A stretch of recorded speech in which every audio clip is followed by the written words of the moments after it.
and welcome back everyone, welcome back to another week, another edition of ESL Open Cup Asia number 202. Oh my god, it's been an intense month of StarCraft, of ESL Masters Winter, and it has finally come to an end, kind of. Of course, there's still DreamHack Atlanta around the corner, but the regionals have concluded and the weeklies continue.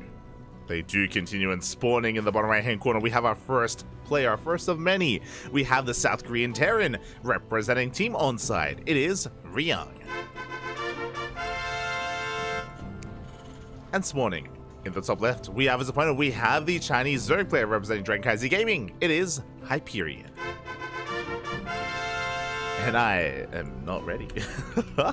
So I was just posting social media. I was posting on Twitter, Facebook, Instagram, YouTube, Discord, all that stuff. So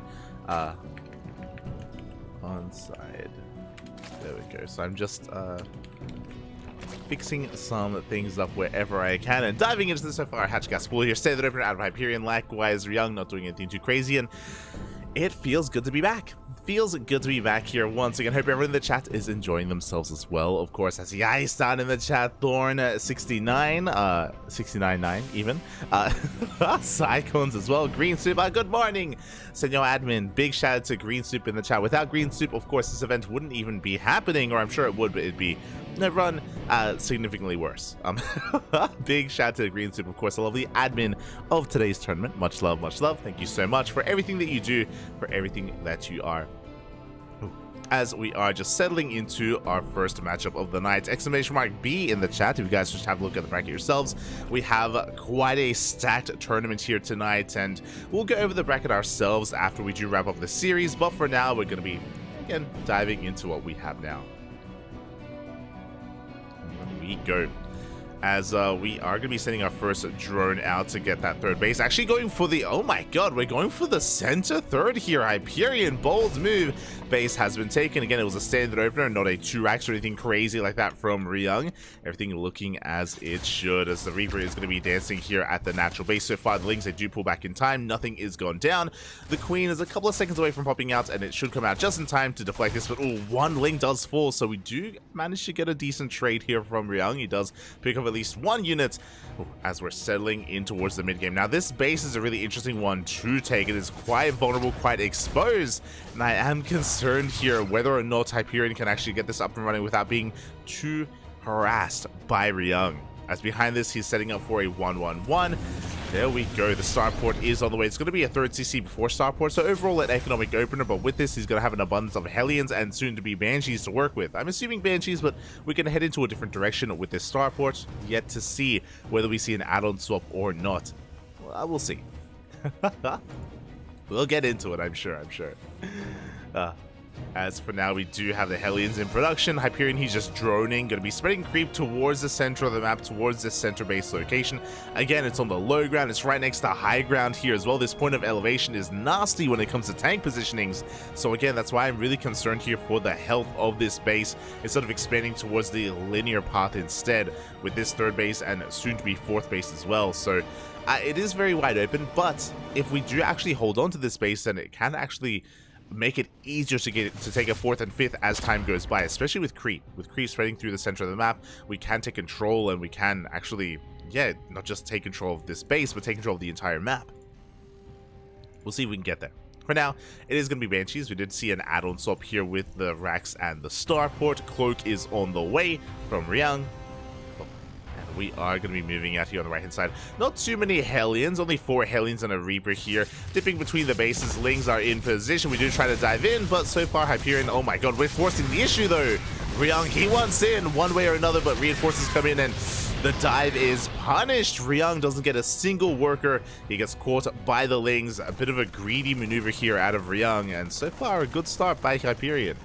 Goes in with the Overlord. He does confirm the third CC timing. He also does confirm the 1-1-1 behind this. Sees the researching tech lab, so we are fully aware of the Cloak Banshees, and Hyperion is going to be getting ready. We have a Spore in the main, Spore at the natural, Spore at the third base as well. Plenty to deal with those Banshees. Now, with enough Banshees, with 2 Banshees, we can still actually threaten Queens, and we don't have to go for drone damage. We can instead support the main army, but there isn't much of a main army. Not anymore. Not after losing all those Hellions. It was 4 Hellions in total. 4 Hellions to a handful of Lings. Ay, ay, ay. Not like this. Catching up to that. Look at the green supply. Oh. Ay, you're an animal. You're an animal. But the Hellions aren't going to be moving out. Heading towards that the now new 4th base location. The 3rd base getting decently well fortified here. The creep is looking good on the left-hand side is what I will say. And Ryang still can't quite push out. Not yet. We are getting there though. We have a gateway? We have a Rax explosion here for Ryang. We have a factory going to be rotating over again. Just going for an add-on swap. Just hyper fixated here on marine production. On fire. Banshees get in. They get a queen. Oh my god.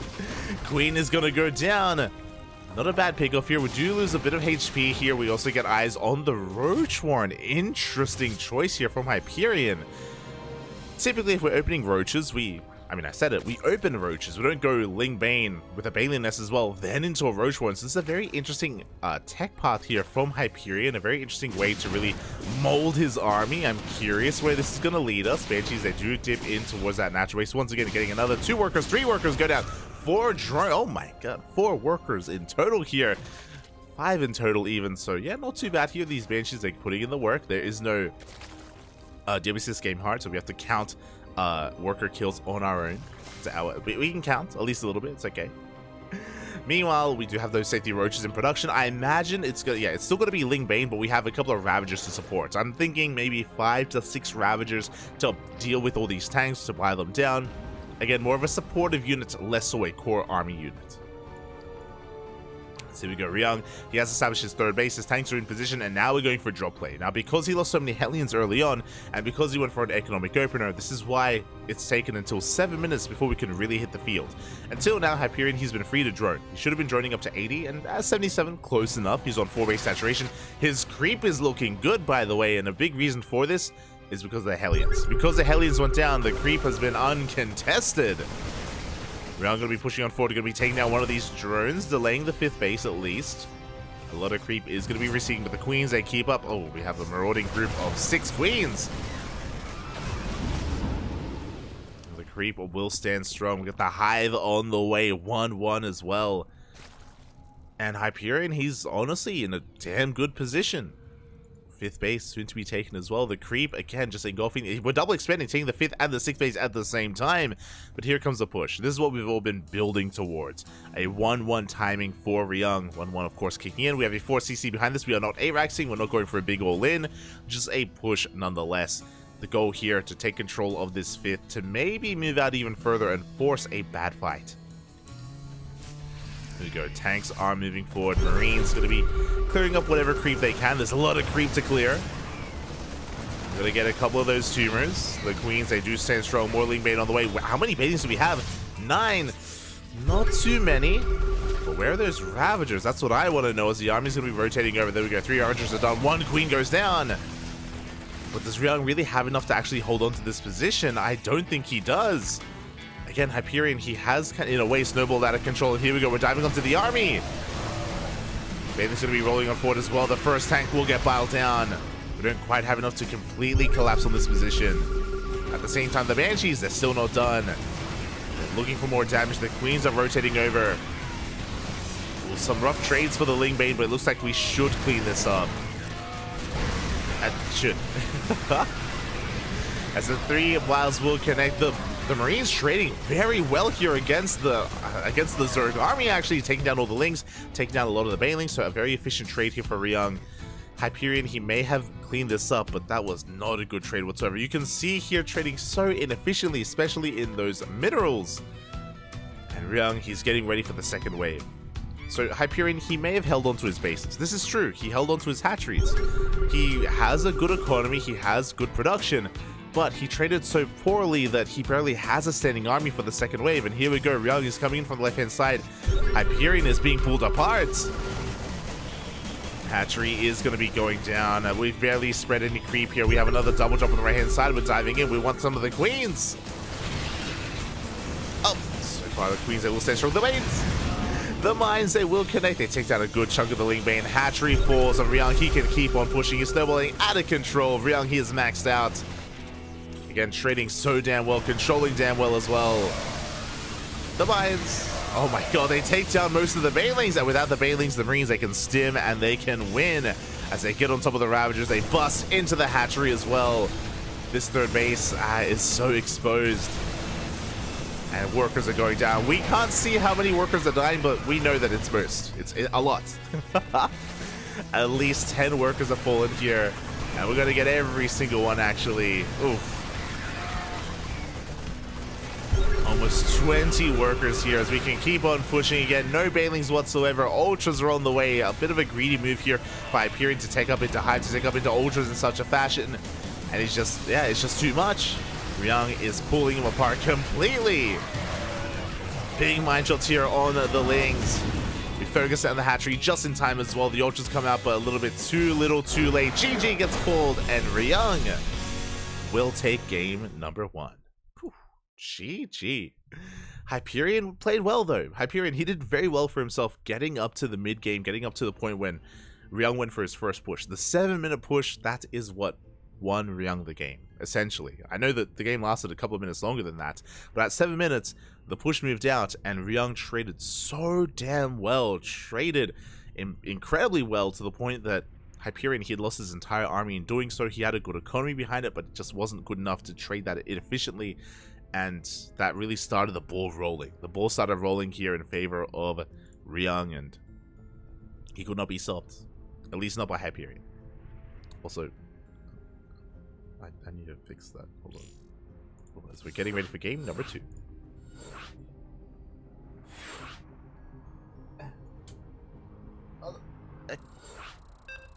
That work? Hey, there we go. Just moving the green screen. Making sure that everything is looking good, and here we go. We're getting into game number 2. There we go. Just fixing up the race logos as well as we get into game number 2. Warping in Marines. Ah, you know what I mean.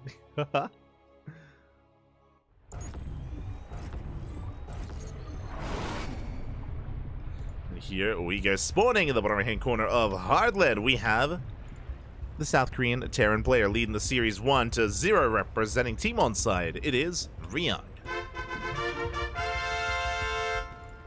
And spawning in the top left hand corner, we have the Chinese Zerg player representing CranKy Gaming. It is Hyperion.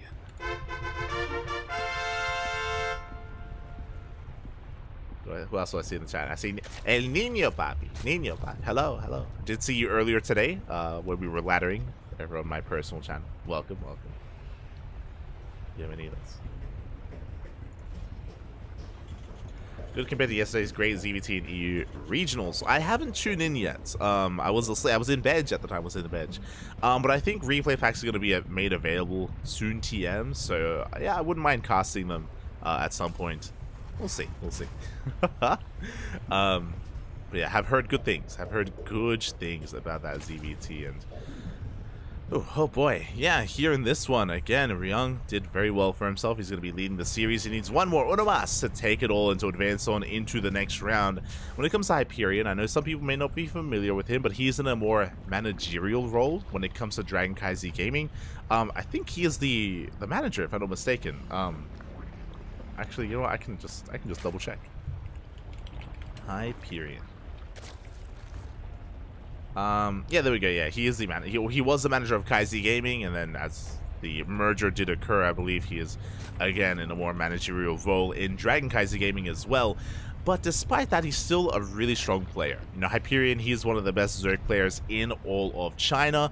I still think I want to rate Silky above him, but not by much. I do think that Hyperion and Silky are top 2 currently, and yeah, again, you can even see in that last game, he was keeping up with Ryung. You know, he shut down the Hellions. He more or less shut down the Banshees as well, initially at least, and his creep was looking beautiful. But it's more than just that. It's more than just the setup. The setup was good, but the execution of the defense, that is where it really comes down to. That is where the pressure is really on, you know, whether or not you can macro and also defend and control and micro all at the same time. That is why Hyperion did struggle a little bit more against Ryung. We'll see if that continues to be the case, or we'll see if we can come back, bounce back, and force an ace match. I want to believe. Hyperion, he actually has gotten some big wins in the past, some very big wins. I want to believe that you can replicate that once again. Meanwhile, behind this, we do have Ryung going for an economic opener. That's a third CC before starport. And a very economic here from our Terran player. He's going to rotate around. Does get eyes on the hatchery here. We are taking the center or the triangular third base location as the third for Hyperion. With this, we can launch our Creeper across the map. Reaper is denied entry into the main, though. And once again, I get 3 CC before starport, as the starport is on the way. So back to back, the same builds are upon us. Quickly checking the greedy. I know he took down someone big. Who was it? Or at least maps of someone big. Hup. As the Reaper is going to try to delve into that natural as well. Reaper's being spread. So far, we're able to keep up with everything that we have to offer for the time being, at least. For the time being. Hup. And yeah, hopefully this time Ryung is a little bit more respecting of the queens of his opponent. Not just the queens, but Hyperion in general. If you remember, last game all started and things kicked off and quickly snowballed in favor of Hyperion when Ryung dove with his Hellions, and where he got punished and lost every single Hellion in the process, gave up map control and allowed Hyperion to really get comfortable. So he has to be careful when it comes to that. Overlord is going to be coming in from behind, looking to get a scout of the main, and this time we do not have an add-on swap. The Tech Lab is kept on that Rax, and we have Stim on the way. No Banshee this time, Liberator in production instead, and the Overlord is going to confirm this. Very good scout here from Hyperion. Ryung was able to shut down the Overlord, but not before the scout did occur, and again, because of this, we know that we still need spores, don't get me wrong, but they need to be in position to defend against a Liberator, less so in the middle of the mineral line to defend against Banshees. So a very different defense is required. There it is. You can see the spores that they're a little bit further out on the edge of the mineral patches, essentially. These are designed to kind of deter and defend against Liberators specifically. So again, Hyperion is fully aware of what he just saw. Pieced all together. Didn't see the lid, but knows that that's all it must be. And once again, we're diving in. Oh my god! Ryung, he has no fear. He threatens to dive. This time, he doesn't force the issue. This time, he does back off. Jesus. Ryung, calm down, papi. Calm down. As Hyperion, he was lying in wait with his Lings, hoping for the dive even. But this time, Ryung doesn't give it to him. He backs off, and we're getting into the mid-game. We're getting into our 5-rack setup. Third CC is landed on location. A little bit greedy here, but we have plenty of Hellions to gain map control and to protect this third base. Liberator does dip behind that main base. We are going to be repositioning those Spore Crawlers. Queens likewise repositioning as well. We're going to get a couple of drones. 1, we get 2. Only 2 workers, the Queen, so the Queen does maneuver over. Spore repositions. We can go back to mining. Spores once again are going to be rotating over as well. And just like previously, Ryung, he's kind of building himself towards this big Stim 1-1 combat shields timing. But now he's just going to be harassing and trying to maintain map control here with his Hellions, and he gets a couple of tumors.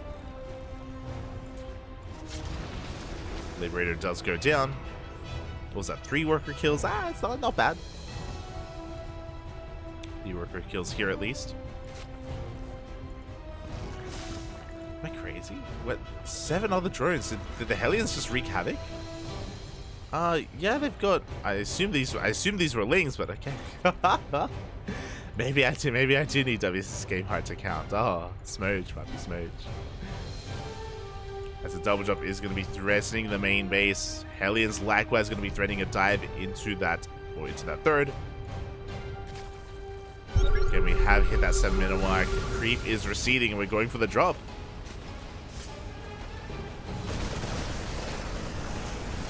Hyperion, he is keeping up. Does force a pick up. He's holding on. And Hyperion, he's been able to drone up to 73. That's a pretty, basically 4-base saturation. Not too bad. But here comes the push. This is once again what we've been building up towards. And once again, Hyperion, he is rushing into the hive. I'm just concerned that this is just far too greedy. Here we go. We're pushing on forward. The Queens are trying to stand strong, but they take so many hits already. We do have some clutch transfuse. We keep the Queens alive. But what about the Ling Bane? What about the ground army? We barely have any. And Ryung, he's snowballing out of control. He shuts down the Baileys, gets on some of the morphing in Baileys as well. The Queens alone are not good enough. They need support, and they just don't have any. Sure, we have a Hive on the way, but alas, that's not going to help against this army. Plus transfuses, they do keep the hatchery alive. We still have so many Widow Mines behind this. As they push on forward, the hatchery is going to go down. We collapse on this. The mines. Mines go off. Oh my god, a hot pick up here on the Bio Army as well. We keep everything alive for Ryung. And once again, he has just traded so damn well. Trading. Oh my god, 3-1 here when it comes to the minerals. And his Marine Army is still standing strong. And these mines are going to reset? No shot. This is brutal. The Baileys are rolling in. Oh! I'll pick up once again. The mines! They go off on the Queens. Oh, and GG gets called. It's just too much. We had another army on the right-hand side pushing in. And Ryung will take the series 2-0. GG. GG, well played. Congratulations to Ryung for taking it all in the end. Again, very crisp executions there of his pushes, of his timing attacks in both Game 1 and Game 2. And yeah, Hyperion maybe being a little bit too greedy both games. It was a really interesting style that we saw from him, but both games he was rushing into a Hive. In Game 1, he was trying to rush into Ultras. Here in Game 2, I'm sure he wanted to do something similar as well, but alas, he could not kind of get away with cutting those corners, and he was just unable to keep up with Ryung in the end. It just wasn't ready for the attack, didn't have enough Bailings ready for it, and he was caught with his pants down. Straight up, he was just caught, the pants were down, and Ryung does take it 2-0. Meanwhile, we have another result coming in. Oh my god, I mentioned this before, but we will have a look at the brackets, and we have a lot to catch up on. Let's go. Exclamation mark B in the chat if you guys want to link to the Liquipedia page or the ESL bracket itself. We do have from the top, Gumi here waiting for the winner of SOS and Rex. Pretty spicy ZVP, currently ongoing. Winner faces off against Gumiho. We have Creator versus Hero, and we just got an update. Creator, he just took down Hero 2-0. Hero in the early stages. In the round of 16, Hero goes down. Oh my god. I mean, it's PvP. And Hero, Creator, Nightmare, and Classic, they all go back and forth. Especially Nightmare, who's been popping off recently in PvPs. But they all go back and forth, and upsets do occur from time to time. That is the nature of PvP. So hey, if you were to tell me from the get-go that Creator would 2-0 Hero, I'll be like, yeah, checks out. Does check out. Scrolling down a little bit further, we have Byun versus Cyan in a TVP, and I should message players just in case.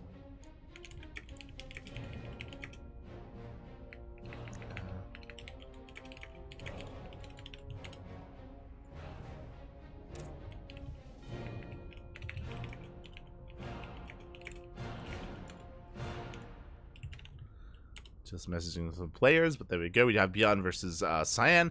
Scrolling down a little bit further, we have DRG versus Just to Play. Just to Play, I think, is more of an amateur player, but best of luck against DRG, as he's going to be advancing on, or looking to face off against Cure in the next round, into Byun or Cyan.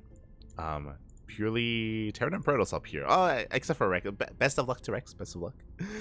Scroll down a little bit further here. We have our next series, and this is why we dove into the round of 32. We have Ryung now facing off against his next opponent. It is going to be Ryung versus Dark in a TVZ. Let's go. And we have another update. And I just mentioned about the PvPs, by the way. I will say that Classic is a stronger all-around player, but specifically in PvP, Nightmare has been popping off. And Nightmare, he takes the 2-0 as well. In the round of 16, both Hero and Classic have fallen to Protoss players. Oof.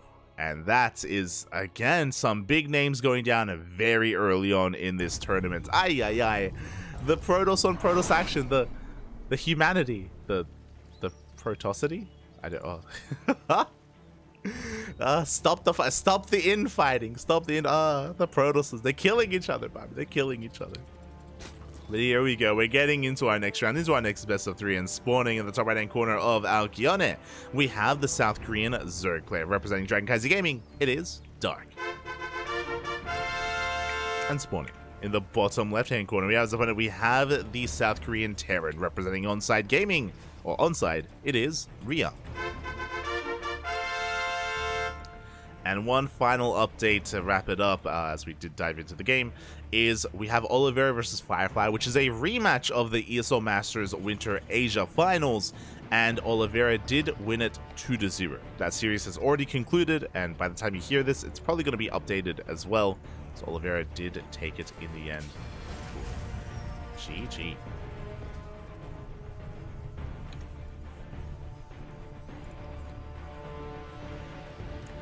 And with that, we are going to be settling into our next Zerg versus Terran. Again, Ryung, he was looking damn good, damn crisp against his previous opponent, but Dark is a different beast. He may be on the same team as Hyperion, they may be both on CranKy Gaming, this is true, but Dark is a very different kind of Zerg player. He's a lot more aggressive, a lot more assertive, a lot more difficult to read as well. Dark, at the drop of a dime, if he sees you going for an economic opener, he's willing to go for Lin Kuei Nidus all-ins, or Roach openers, Roach heavy compositions, very aggressive styles.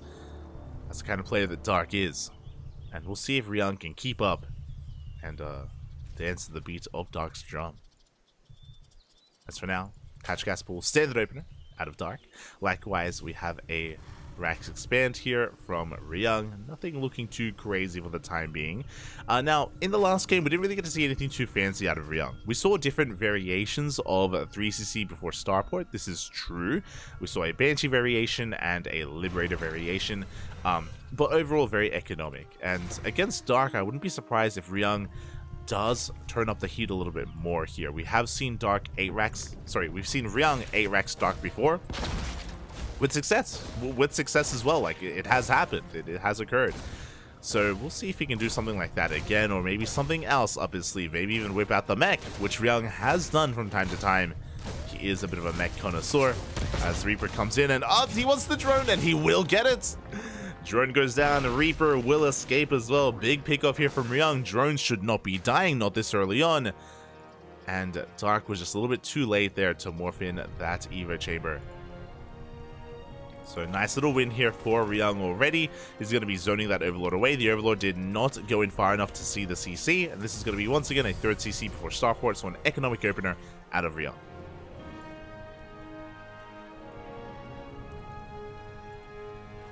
Is going to be economic. Outside of that, Dark, of course, just licking his wounds, droning on up. Losing one drone isn't the biggest of... I mean, it's a pretty big deal, but it's not game-ending or game-changing here. Just a small little win for Ryung overall, as he's just building himself up. Meanwhile, there it is, early Roach Horn here from Dark. Now, we saw a Roach Horn earlier today from Hyperion, but it was much later, after the Bailey Nest, after upgrades were on the way, and it was just a way to get a handful of Ravagers to just support the army. This is very different. This is Dark looking for a Roach heavy composition to be the bulk of his army, less so a supportive unit, like Hyperion was doing. As Reaper goes down, looking at the vision, did Ryung see? He did. He did spot the Roach Horn. Ryung is aware of what's coming his way, and going into Cloak Banshee, very good move here. 3cc Banshee is very safe against Roach compositions or Roach openers, just because Roaches, obviously, they don't shoot up. Roaches don't shoot up, we should be seeing a push, and the Banshees, they should come out just in time to deal and deflect those Roaches. Looking at the vision, Dark, he is not fully aware of what he's up against, but he knows he got scattered, so the likelihood, the chances of Ryung being ready for this is going to be much higher.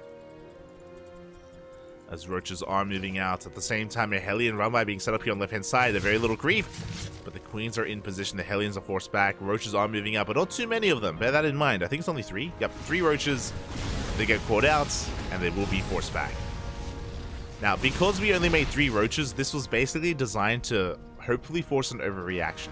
The goal here was these Roaches, they rock up across the map, they chip away at the wall, and then Ryung's like, oh my god, a Roach push, and then he just hunkers down, you know, he delays his CC, and he focuses on defensive play. But Ryung, he actually encountered the Roaches in the center of the map, and he forced them to turn back around because there were so few of them. So Ryung, he can safely expand and take his third. So far, really good opener out of Ryung.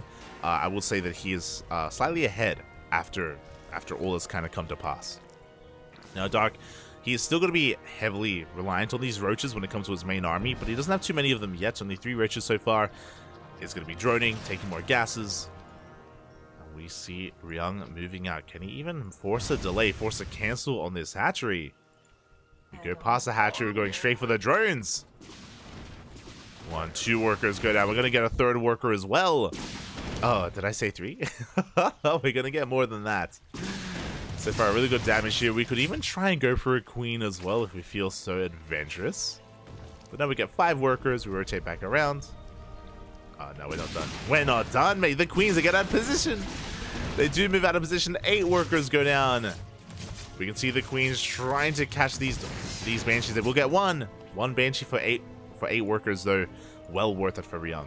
A good trade.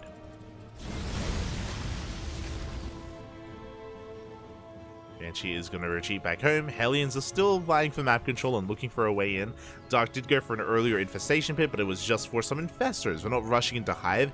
Infestors, they do such a great job nowadays supporting this army.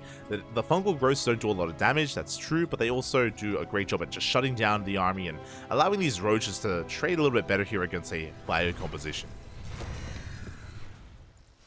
As Ryung is fully saturated on these 3 bases, he's building up a bio tank army. Hive is now on the way. Now you may argue, like, hold up, are we rushing into a Hive? Is Dark really going to be safe enough to do so? With the infestors, yes. He has the infestors, they're gathering up energy, they already have enough energy for 1 fungal each. They're ready for it. Meanwhile, here comes the double drop at the 7-minute mark. We have a double drop on the right hand side, we have the Hellions on the left. We're looking to kill more workers. Dark, meanwhile, he's droned up to 80 already. 1-1 is on the way. Baleen Nest as well. How much of an army do we have to defend? We have 13, 15 roaches. Hellions push in on the left-hand side. They get 3 tumors. Not bad. They will be forced back. Likewise, Ryung coming in from the right-hand side as well. Catching some more of these tumors, but there's no hatchery to shut down. I'm sure more than anything, that's more of what he was looking for. As he picks up, it goes straight for the main base. Queen is in position. And Ryung doesn't commit. And so far, Darky's gotten away with this. He's droned up nicely to 80. He has a Hive finishing up. This grants access to adrenal glands and vipers as well. There it is, adrenal now on the way. Aliens are being forced back. Dark rushing into ultras, actually. Bold move. It is going to be Ling Roach into ultras. Still heavily focusing on melee-based upgrades, which will work nicely for those ultras. And we'll see if they can get away with it. Again, rushing into a Hive Tech and into ultras is something very unique that you can do on maps like Alkyone, on Radisson Station as well. Like, specifically this map is quite large, there's a lot of bases to take. Rush distance by ground is very long, and because of that, you can get away with some greed. Here comes the double drop. Going to be clearing up a lot of this creep. A lot of tumors do go down. Dark unable to fully shut that down either. Do we have bathing speed? Or can we do? But here we go. Ryung is maxed. And we're pushing. Behind this, we have 8 racks to set up. We have a 4th CC though. So again, we're not all in by any means. We do have a 4th up and running. As Ryung pushes out, we do have Dark getting ready for a massive link counterattack. The planetary isn't ready. And we have fungals. Again, Dark defending with the bare minimum. The fungal will connect. Doesn't take down the Marines, but again, it does allow all these things to go for a massive counterattack. Because we have fungals, we can slow down the army. We don't need the links to defend. Again, another big fungal does connect. Oh, was that a kill? Oh, that was a kill, not a cancel on the 4CC, or not a lift even. Ryung. His reinforcements, they're getting caught out, and he's not achieving much at all with this push. It's 11 dead SCVs and a dead CC. And here we go, we're going for a full surround. Blinding clouds on the tanks. The Ling Bane with the rest of the army as well. The Marines, they will stand strong, but he lost every single tank. And we can turn around, we can fight this. Another big fungal. We have some Widow Mines, but it's not going to be enough. Oh my god. Some friendly fire even from the mines. Ryung gets cleaned up, and Ryung doesn't have anything behind this. He is all in. There is no 4CC. We have to, we're a little bit desperate here. We're picking up the main base, landing it as a 4th. The only way for Ryung to stay in this, personally, at this point, may as well land at the goal base. The only reason why I say that is because that's what Maru did in GSL.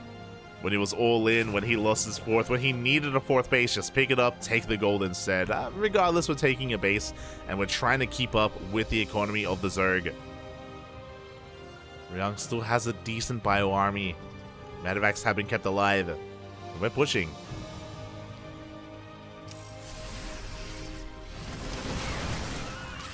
Here we go. We are going to be moving on forward. Bailey's going to be hunted down as well. Oh.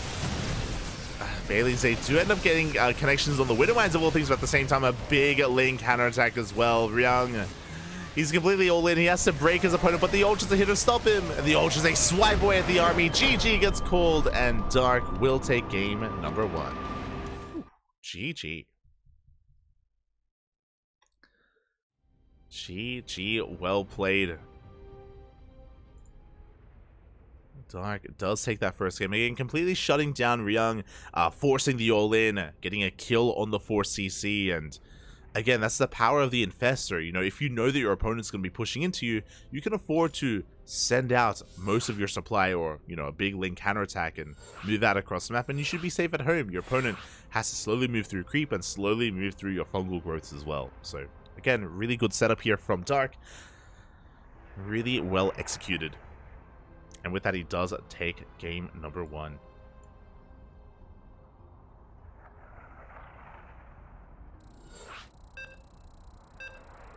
Here we go. We're getting into game 2. See in the chat. I'm not shocked by that. Hero's PvP has been up and down. I mean, Hero, he recently, like, he clowned all over Max Packs during the KFC finals, the Kung Fu Cup finals. It was really impressive. Like, Hero, he looked damn strong in that PvP finals. But again, it's just the nature of PvP. Like, it's difficult to be consistent in that matchup, is what I will say. I don't know if I would really put too much stock on the players' kind of like form there. But here we go. We're getting into our next game, and spawning in the bottom right-hand corner of side Delta, we have the South Korean Zerg player, the Red Zerg, representing CranKy Z Gaming, leading the series 1-0. It is Dark. And spawning in the top left, we have his opponent. We have the South Korean Terran, representing Team Onside. It is Ryung. Here we go. See, chat, Dark is too good to die to any all-in. I think it's very important to point out as well. I apologize if I did a bad job at illustrating it. But Ryung was not intending to go all in. That's why I was putting a little bit of emphasis on like the move outs, how it was shut down, and how the all in was forced out of Ryung. It's kind of what Dark wanted. Dark, he forced the hand of Ryung, and Ryung didn't necessarily want to. He wanted a longer game, wanted a macro game out of that. Ryung, he wanted a more back and forth, and was more than happy to embrace a longer game. But Dark didn't allow that to happen.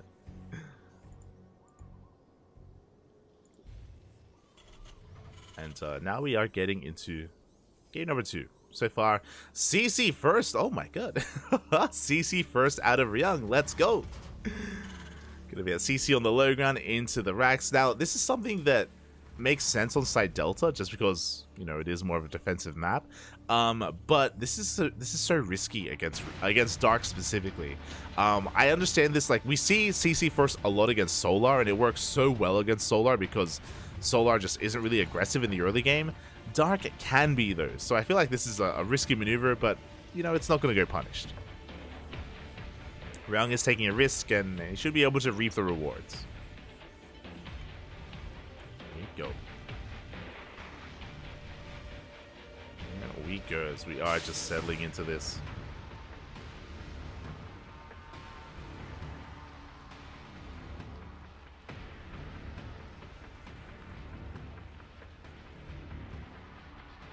And so far, Dark are going to be taking his third base as well. I would love to see, I see some people talking about Oliveira and Firefly. I would love to see that series. I remember we weren't able to because we were casting last night. Like, we were busy casting, so we missed out on on Firefly versus Oliveira. But I'm so happy for Firefly. I'm so happy for him. Like, he did so well for himself coming into the season. Like, if you remember, both Asher and I, we were like, yeah, like Firefly, I mean, Asher said Firefly's the best Protoss player in the region. I said, man, it's either Firefly or Jeshi. They're both like the top two. But we both expected so many good things out of Firefly, and for Firefly to go all the way and come second, it's so good. It's such a strong feat for Firefly, especially considering that I feel like a lot of people don't know him. I feel like a lot of people, when they think of the Chinese region, they think of Oliveira, obviously, maybe Coffee, maybe Maxed, who's a little more of an old school player. Firefly is newer to the scene. He's a fresher face. I say newer to the scene, kind of like in the COVID era, 2020 onwards, he rose up. And I feel like a lot of people sleep on him because they don't watch WTL or they don't watch these online weekly tournaments. Like, Firefly regularly beats like Hero or like some of these other big Protoss players in PvP, for example. Like, Firefly, and in WTL, of course, he takes down Clem, he takes down Solar, takes down Cyril. So yeah, it's really cool to see Firefly like finally putting that into a premier event, right? Where Firefly, he's doing well in all these weekly tournaments and he's doing well in WTL. That's great and all, but that's able to be like actually showcased on a bigger stage with more eyes and more of an audience on him. So yeah, I'm really happy for him. Really happy for Firefly. GG, GG. And again, you know, going down to Oliveira, I mean, he's the reigning world champion. Like, what are you going to do? Like, anyone, like, that could be anyone. That could be Max Pax dying to Oliveira. That could be Showtime dying to Oliveira. Or Hero, even. It's like, yeah, like, what are you going to do? Yeah.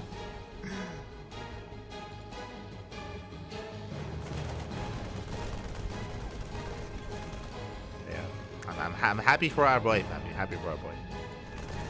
As we're getting into our openers, as we get into this, a big shout out to Sort of in the chat. Oh my god, Papi.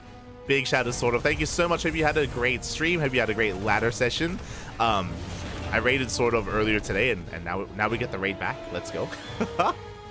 But yeah, hope you had a good time. I remember when you were laddering earlier, you were smudging a little bit, or what was the word? You were being hammered. But I hope you did well. Hope you did well. As for now, once again, it is going to be a very different opener here. So, do you have our Banshees moving out towards the south? Do you have Hellions diving on top of the Queens? One Queen does get caught off of creep. Did I say one Queen? Mate, we're gonna get a second Queen. It's all just barely the transfuse keeps it alive. We do force back the Hellions at the same time. Banshee dips in between the bases. Doesn't get much done though. Does get forced back by the Queens. Dark able to keep up. No detection, unfortunately, but for the most part, Dark, he is minimizing his losses.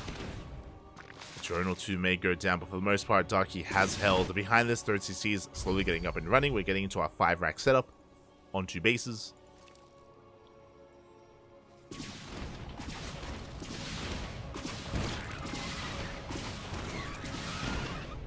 Here we go, Hellions. They do threaten to dive once again. This Banshee's still looking for damage, though.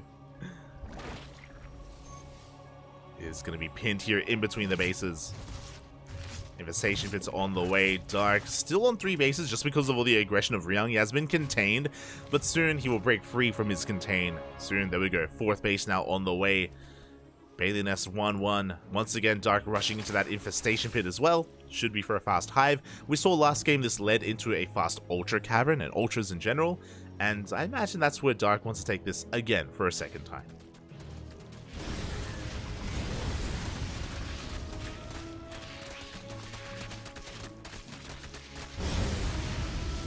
Hellions, they are going to be threatening this for soon to be 5th base. Again, because Dark was contained for so long, double expanding makes plenty of sense. Taking a 4th and 5th at the same time. Securing himself. And Ryung is just building up towards this one big timing. Once again, Stim is done. Combat Shields is on the way. 1-1 is about to kick in. And how many tanks do we have? We're up to 2 tanks, soon to be 3. And we're pushing. We are moving out. And because Dark was being contained earlier, the creep isn't amazing here. We're connecting the bases. We're barely pushing out onto the map. Ryung, he can wedge himself in between these bases, and he can find some success here. His goal to take down this 5th. Again, very limited creep spread. We are pushing forward.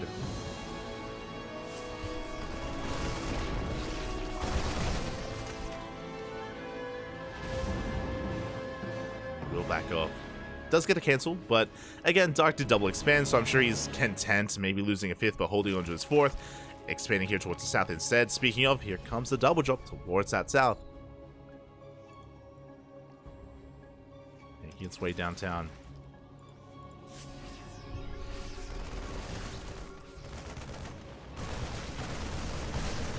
Young likewise clearing up a lot of this creep, taking down an Overlord. Shutting down some drones.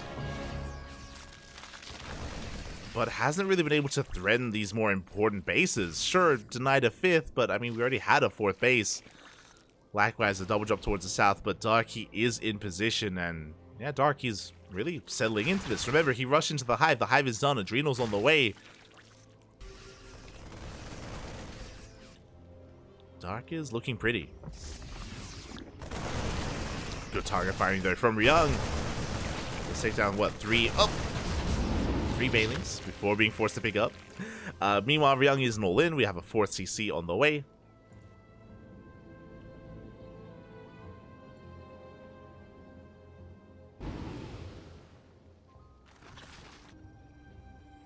Oh, I'm loving the Burrowed Bailings. I just realized we have Burrowed Bailings all over, scattered all over the map even. Ryung has to be very careful here with his movements. Again, has been denying bases, but not much else. Uh oh. Not like this. Don't push to the middle. Don't push to the center. Oh no! Oh my god. The juiciest connection. Dark, he was looking, and Ryung, he takes a big one to the face. At the same time, Dark, he collapses on these tanks. Will take down the low ground. The high ground tank will stand strong, but only a single tank. The Marines will fall as well. Dark at the same time pushing on the left-hand side, getting on top of the 4th base. We saw this happen before. The Baileys, they crash into the Marines. The splits are not good enough. 10 SCVs go down. And you can see Dark, he wants to bait the army to chase. He wants him to walk over those Bailings. Oh no! Not again! Oh my god, he wasn't looking. The tank goes down, it's fine. Dark, he just finds more success elsewhere, shutting down the tank. Ryung pushing through the south. And Dark, he's stabilized here, working on 3-3. Up to 80 workers, going for a big link counter-attack here on left-hand side. Bailings, they connect! The splits are not there, the tank goes down, and we bust into the mineral line. At the same time, a hot pickup. Ryung, he will preserve most of his army. But he's forced to back off, and Dark, he wants that 4th base. This time into Planetary. This time, there's no lifting it. There's no evacuating. This time Ryung, he has to hold on.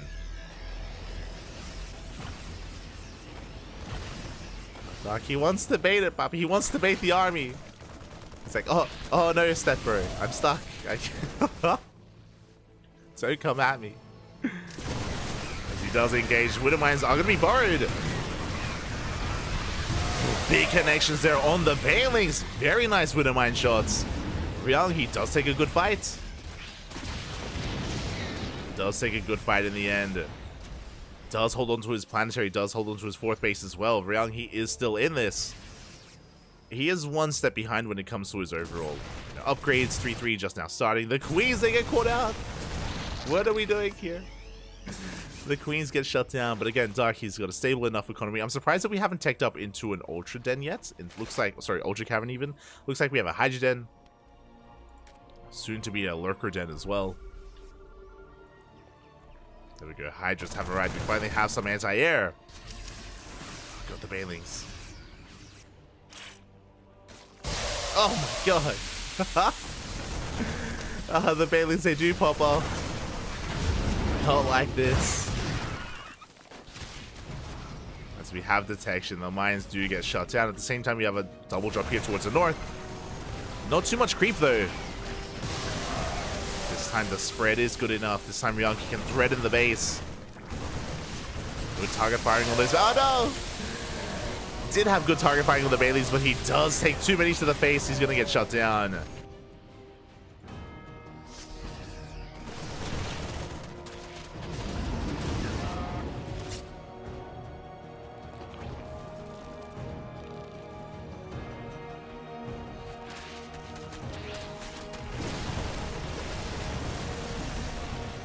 As here we go, Dark just going to be sending everything across the map. He has maxed out. We have the Vipers for those parasitic bombs. Widowmine's not quite in position. They do now burrow, but the mineral line is compromised.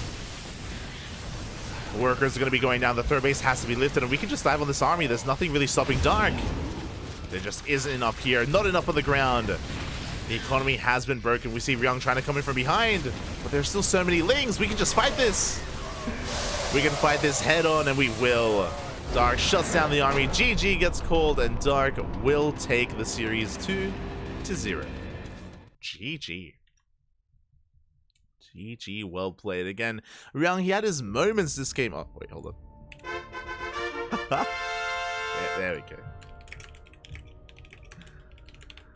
GG, well played. Ryung, he had his moments in this game, don't get me wrong, but alas, his economy never really got going. He wasn't able to keep up with Dark. Dark, for the most part, had so much map control, had so much map presence, constantly counterattacking, threatening his opponents with borrowed Bailings all over the place and constant counterattacks, and yeah, Ryung, he just could not keep up in the end. GG. GG, well played. Very well done there by Dark. It's something very, I don't know if I want to go to say it's not unique to Dark, but Dark, he's just very fond of not just using Burrow for Lings, but Bailings as well. He's very active when it comes to using Burrow in ZVT, something that he is known for, and other players like Raynor and Cyril, they mix it in as well, don't get me wrong, but Dark, he has this flair to him, and yeah, congratulations. Congratulations, he does take the series. We'll be advancing on into the next round, and we have to take a moment here to take a breath and to go over the bracket. Figure out where the hell are we. We have to figure out where we are as we do refresh and quickly. Do we have another series? We do. Oh, there we go. Back to back to back.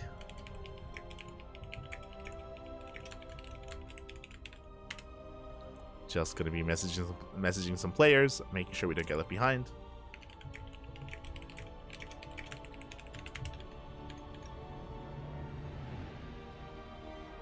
Before we go over the bracket.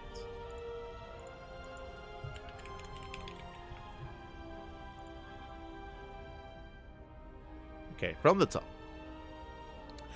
Is SOS versus Rex still ongoing? No shot. What?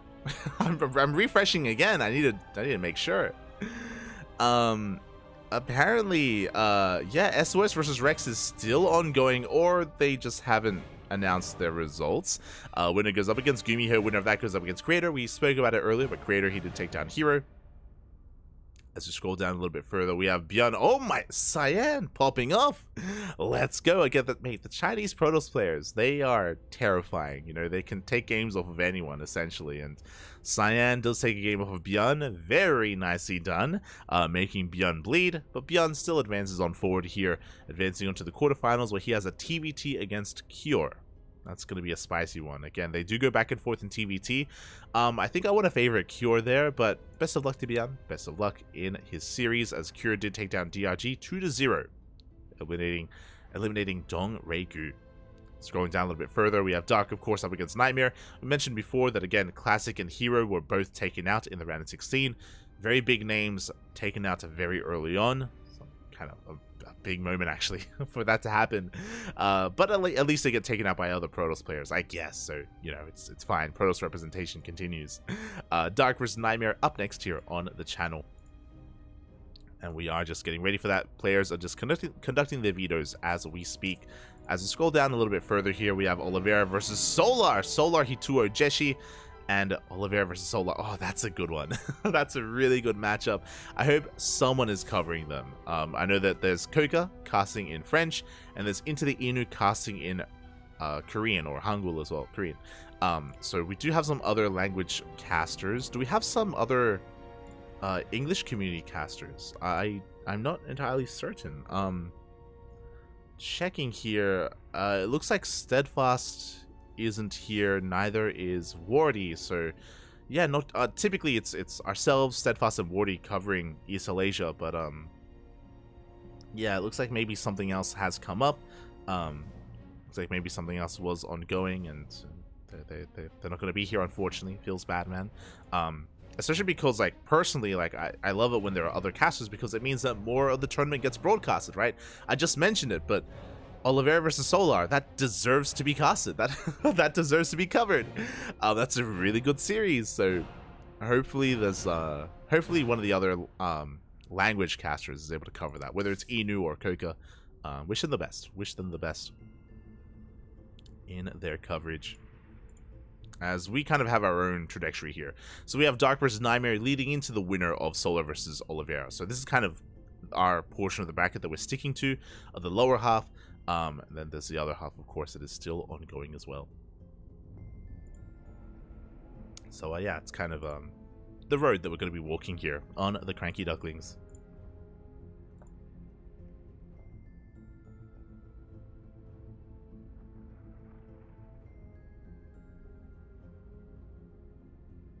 Young should have just gone for some kind of unorthodox all-in. He's never going to win with standard bio. I mean, he has beaten Dark in the past, but he has beaten Dark in the past with what you're saying. Typically, we've seen Ryung beat Dark with 8 racks variations. If you don't know what an 8 racks is, an 8 racks is a 3-base all-in. It's a very bio-heavy all-in. But if you go for something like an 8 racks, that is very dependent on the map. Very map dependent when it comes to the strength of that build, because you just kind of rally across the map and you just keep things going, you keep the pressure up. And we have seen Ryung have success with that in the previous map pool on maps like, oh my god, am I already forgetting the names? Maps like Royal Blood and the green one, not Ancient Cistern, the smaller one. It was Royal Blood and I'm gonna have to open up a Wikipedia bracket, aren't I? It hasn't even been that long. How could I? Royal Blood and Babylon. That's it, Babylon. In my brain, I was thinking Babylon, but yeah, Royal Blood and Babylon. Those are like some of the maps in the previous map pool that did kind of lend well to that. This is a criticism of the current map pool, and that is that a lot of these maps are actually really, I don't want to say really easy, but much more easier to defend on 3 bases. Maps like Alcyone, maps like Radisson Station is the extreme, but maps like Alcyone, Oceanborn as well, and Golden Aura, like your 3-base setup is just so secure, and it can be really difficult to actually commit to an all-in on some of these maps. That was a big criticism of this map pool coming into it, and it does lead to certain playstyles. It also means that certain builds have been less reliant upon. I don't know if you've noticed, we have seen significantly less 8 racks 3-base all-ins from Terran players in TVZ this season, or this new map pool. Likewise, we've been seeing a lot less of 3-base all-ins from Protoss players as well in PVZ. But a big reason for that is also because it's easier for the Protoss players to turtle up and get up to a 4-base economy. Like, there's no need as well to go into these like more aggressive styles.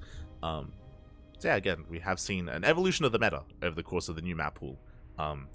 I feel like less so because of the changes to units and the patch notes themselves, but because of the map pool. Like, that's typically how things go in StarCraft. The map pool is very heavily influences like certain play styles and builds and the meta itself, and we're kind of seeing that. We are seeing that.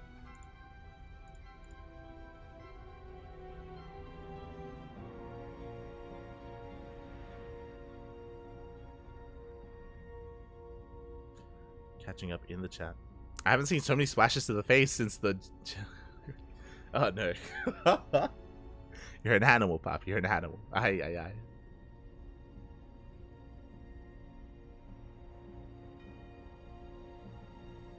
I'm scrolling up. Mike is doing worse after the recent Hydra buff. Well, a lot of that is because, I mean, it is public knowledge. Mike is actually studying at the moment. Like, in the most recent years of StarCraft, Miyamaki, he has been focusing on other things outside of just StarCraft. It isn't his main focus like it once was. So that has been reflected in his performances, which is a bit of a shame. Like, I miss the days like 2020, 2021, leading into 2022 as well. Miyamaki being full-time StarCraft, and he popped off. Like, he did so well for himself in those years, and even did so well taking down players like Spirit and Hearthstone, and I want to say Showtime, a lot of these like big European names. I do feel like he had peaked then, and here again he's just focusing on it a little bit less so. Every season, he of course does put in the work, but it's more of like a seasonal training that Miyamika does instead of all year round like he used to. Which is a shame. You know, I love Miyamika. I love Mia. Would always want to see more of him. Always.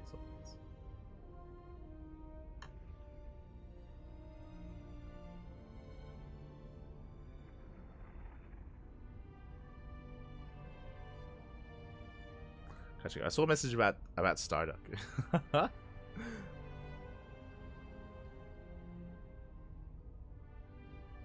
Starduck doesn't try to participate. I mean, Starduck, his main focus also isn't StarCraft anymore. For a lot of players in Oceania, that's the case. Unfortunately. I do know that a lot of them are more than willing to come back and jump back into it when it comes to Stormgate or like other games.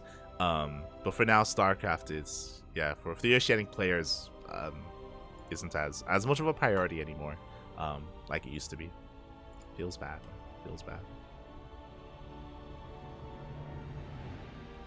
I mean, every now and then Oreo still plays, okay? Every now and then.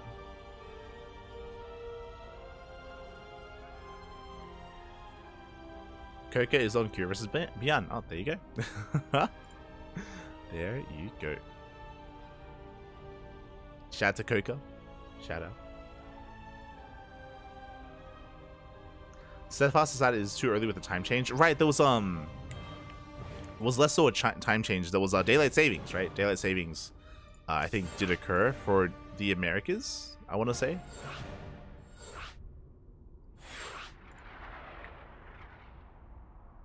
Did occur.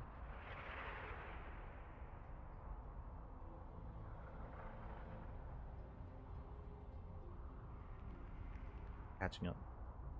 When is it starting? The next series should be starting soon. The players were just conducting their vetoes, and they needed a moment. They asked for a moment to, you know, go to the bathroom, get some water, take a break, hydrate, stretch your roaches, all that good stuff. And it looks like our players are getting ready, and we should be in soon. We just got the lobby. Just got the lobby.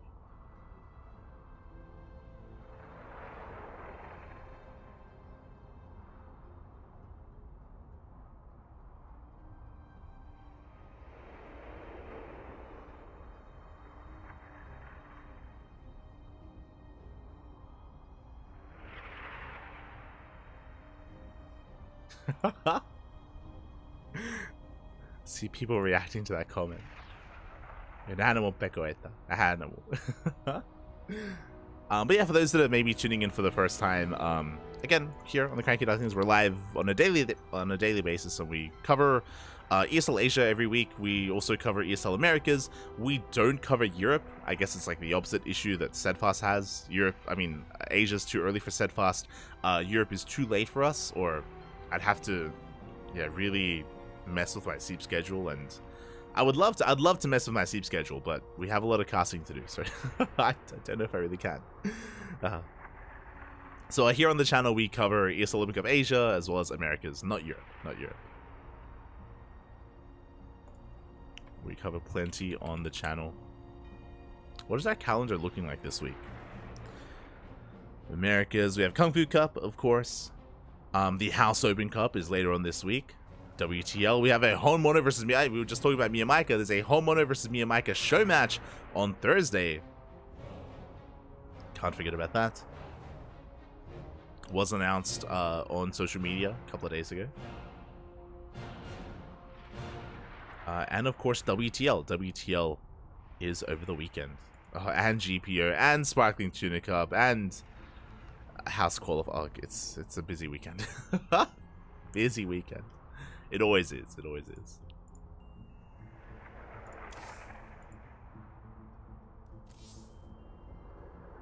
And it looks like Inu is covering the same series as Coca. And I think they're on Oliveira.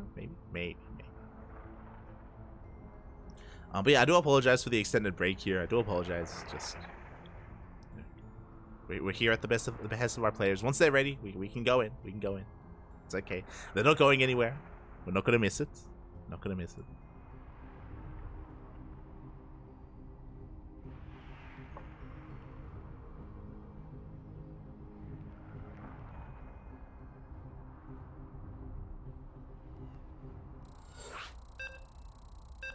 Daylight savings ended. There you go.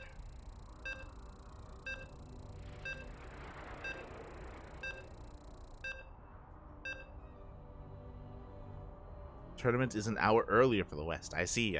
Thank you. Thank you for letting us know. So we are getting into game number 1 of our next series. Oh, finally. We can sink our teeth into this ZVP. Into this best of 3. And spawning in the bottom right-hand corner of Oceanborn, we have the South Korean Zerg player representing CranKy Gaming. It is Dark. And spawning in the top left-hand corner, we have his opponent. We have the South Korean Protoss player. He just took down Classic 2-0, representing Matcherino Esports. It is Nightmare. Here we go. And again, this is still going to be an uphill battle. Dark coming in as one of the best Zerg players in South Korea. One of the best, as of course Solar did recently come off a GSL championship. Until then, I would have still hammered on about Dark being the best in Korea, but, you know, I think they both have their strengths and weaknesses, both Dark and Solar, and, hey, they're both still in the tournament. But we see Dark going up against Nightmare. Nightmare, he has his own kind of advantages. He has really strong PvT. I think PvT is his best matchup. He's taken down some big names like Byeon and Gumiho and Cure in the past. I do think it's his best matchup. But I do think that PvZ is something that Nightmare is still working on. He's still heavily reliant on the mid game. We've seen Nightmare go for varying different kind of Adept openers, and sorry, I should say Twilight Council openers and Twilight Council variations of 3 bases even, and we'll see if he can overcome and overpower Dark. I'm ready to see what he has to offer. For now, Gate Expand. Gate Expand into the Cyber Core. Standard opener here from Nightmare. Likewise, Hatch Gas Pool, Dark Force to take the unnatural natural, but at this point, again, we're fully aware. We're comfortable to take the unnatural natural at this point. It's been happening for so long, it is the norm. This is also where the maps come into play. We spoke about it earlier, but the 3-base setup here on Oceanborn is so heavily fortified here. We have all these points of elevation. We have a choke point coming into it as well. It is very difficult to break a 3-basing Protoss player, at least from the side of the Zerg. Hasn't stopped players from trying, and I'm sure it won't stop Dark from trying as well. So we'll see if he does opt to be more aggressive here in the early to mid game, or if he embraces the mid game instead and goes for a more macro-oriented outlook at this game. For now, we have our tech of choice, Stargate opener from Nightmare. Stargate should be into Oracles. Lanes are moving out just to get a bit of a read, a bit of a scout on what is going on. And Nightmare is being as annoying as possible, delaying the CC, delaying the hatchery even for as long as possible. Throws down the pylon. The goal here is the pylon to last long enough for the Adept to rock up. The Adept is on the way, and it's going to be close. The probe comes back in. And we should barely cancel the pylon. Oh no! We barely cancel the pylon, but the Adept doesn't get here in time. It was so close to deny the hatchery, but alas, too little too late, and Dark does get it up and running. Again, the goal there was to delay this hatchery long enough for the Adept to get there and kill the drone, and delay the third even longer. Meanwhile, behind this, the Lings got in. I believe we did see the tech. Yep, the Stargate hasn't spotted, and it's going to be a Void Ray first, not an Oracle. Okay. Void Ray first from Nightmare. Is looking to hunt down these Overlords, is looking to keep Dark in the dark as well. And we'll see if this leads into a standard 3rd base, or if we go into a faster Twilight Council. We can go one of 2 ways with this. We can either actually hide tech, or pretend like we're hiding tech. As the Overlord is going to go down. Again, that's kind of the power of this Void Ray early on. Because Dark loses his Overlords, he doesn't know if there's anything worth scouting. Doesn't know if there's anything amiss here for Nightmare. This Void Ray is going to be moving out. Again, Dark setting up here on his 3 bases. Spores are on the way. Queens are in position. We have 2 queens in the main. We have 2 queens here at the 3rd. Just getting our defensive setup going. Adepts are going to be threatening a shade. But Dark is in position. And he should be able to shut this down. We do deny some mining time here at the natural base, but not much more than that. 3rd base is being taken for Nightmare. And we do have a Twilight Council, but there's a Forge alongside it. So this should not be Glaives. This should be +1, and blink or charge. So a standard follow-up here from Nightmare.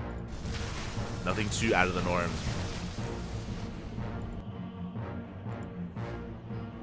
Additional gateways are on the way. Dark going for his lair as well. Around a 4-minute 50, 4-minute 45 lair timing. Pretty standard. Nothing out of the norm. Alongside the lair, we have the Roach Warren so that we can get Roach speed as soon as the lair is done. So Dark, he's playing standard. Like, there's nothing too aggressive from Dark whatsoever. He's just droning and looking to get into the mid game.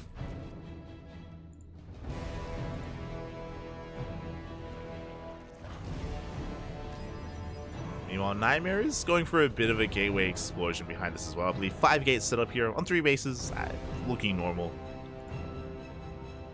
Everything's looking as it should. Void Ray takes some extra hits, takes a bit of hull damage as well. Not too much. As, yeah, we're just going to be establishing ourselves on 3 bases, soon to be getting a 4th. The 4th is going to be a little bit difficult to hold on to. You can see that Nightmare, he's camping the 4th location towards the center of the map, and is checking the linear 4th as well, and he does come across it. He does see, he is aware. Won't be able to delay it, but is at least aware of it. And Dark is going for a Roach Ravager heavy composition. +1, range is on the way, not melee. Overlord comes in. Can't achieve too much. And again, a big reason as to this playstyle from Dark is what we mentioned before. It is quite difficult to break a 3-basing player here on Oceanborn. So, no reason to try. Just may as well just drone up, macro up, establish yourselves. And look to deny the 4th base instead, as that is a proxy pylon. How many gateways do we have? We have 5 gateways back at home. That's going to be a 6th gateway as a proxy. And Nightmare, he's pushing. He is looking to deny this 4th. He got eyes on it earlier, and now he wants it. +1 is done. Blink as well. So far, so good. But Dark, he's looking for the surround. Stasis Trap, he does go up. Wild's trying to deter some of these blinks as well. And it looks like Dark, he has plenty to defend. He has drawn up to 64, 3-base saturation. And he has more than enough on the ground here. Even with this extra warp in, it's not going to be enough. I love that Dark, he's incorporating an Infestor. Infestation bit is done. Hive is on the way.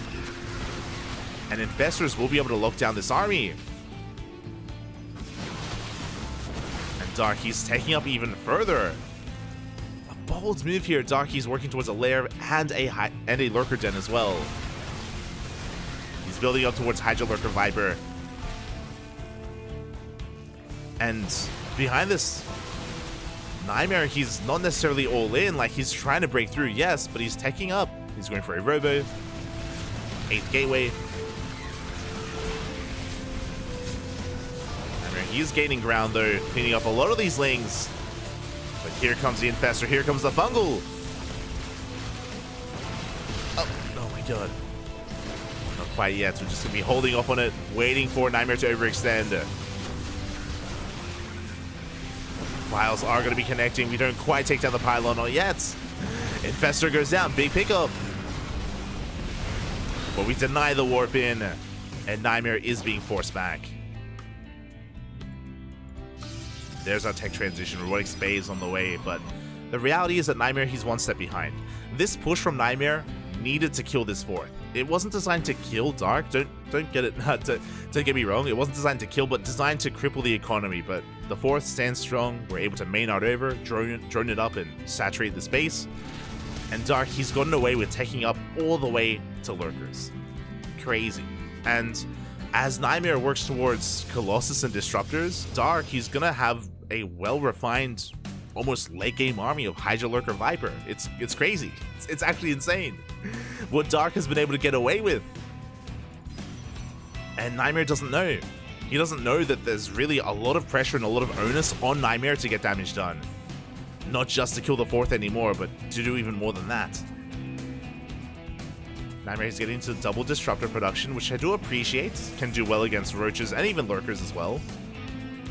But regardless of whatever comes out of these Robos, it's all vulnerable to Vipers.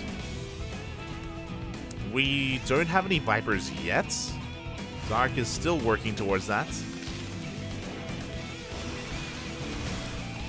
I'm a little bit concerned. I feel like we need Vipers soon. And hopefully we do get them. For now, lurkers are being prioritized. And to be fair, I don't think Dark has seen the transition yet. He doesn't know about the disruptors. He doesn't know he needs Vipers. As he's getting up to 73 workers, we should soon be seeing another hatchery. There we go, drone is in position. And Dark is maxed out. We're moving across now. We now get eyes on the disruptors. He sees, he knows. Things they try to collapse on them. Stalker's trying to come in from behind as well. The lurkers, they get in position. Nervous go up. Good split from Dark. 2 lurkers go down.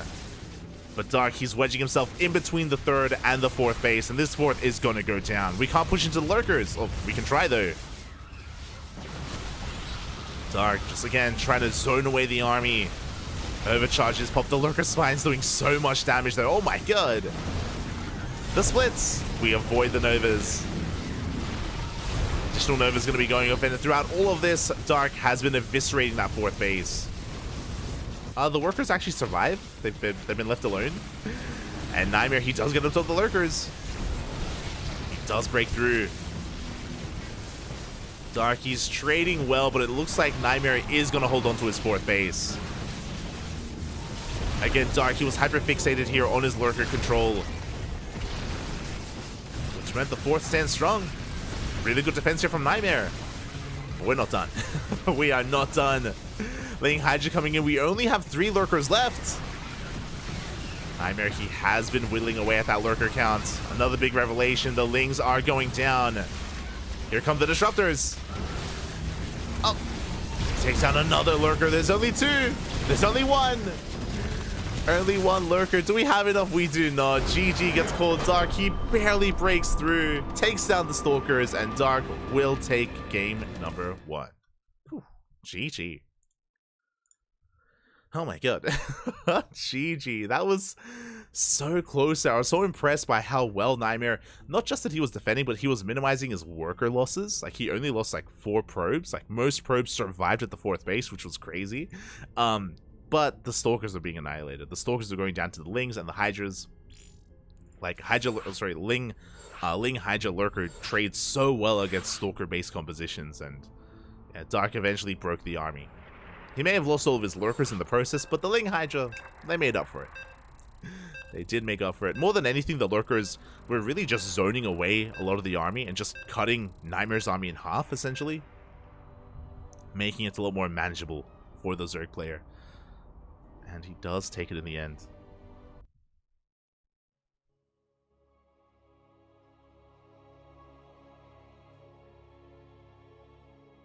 And here we go. We're getting into game number 2. You have daylight savings too, don't you? We did earlier in October. Our times changed in October. So last month, Papi, last month. Here we go. Spawning in the top right-hand corner of Alkione, we have the South Korean Zerg player representing Dragon Kai Z Gaming, leading the series 1-0. It is Dark. And spawning in the bottom left-hand corner, we have his opponent. We have the South Korean Protoss player representing Matcherino Esports. It is Nightmare.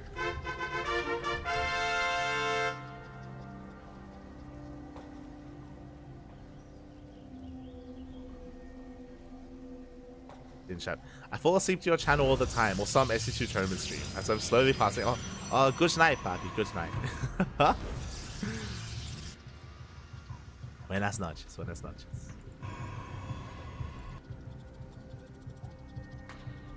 I don't know if this is the best channel to fall asleep to. I don't know if, like, I feel like Wardy is probably the best for that. Like, when it comes to the intonations and like the volume of the voice, typically. But good night nonetheless.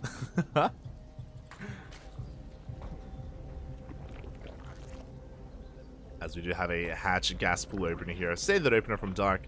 Again, last game was relatively passive overall. We saw Dark just getting into the swing of things, getting into a 3-base economy, working towards the 4th. It was then where Dark, he was just taking up so quickly and being so greedy with that tech, getting into the Hive and Lurkers and catching Nightmare off guard. Nightmare, he was able to trade well, don't get me wrong, but again, Dark was just so insistent with his army. He was just so aggressive with it, just constantly in the face of Nightmare towards the end, and yeah, just not allowing him to breathe and not allowing him to stabilize. GG. GG.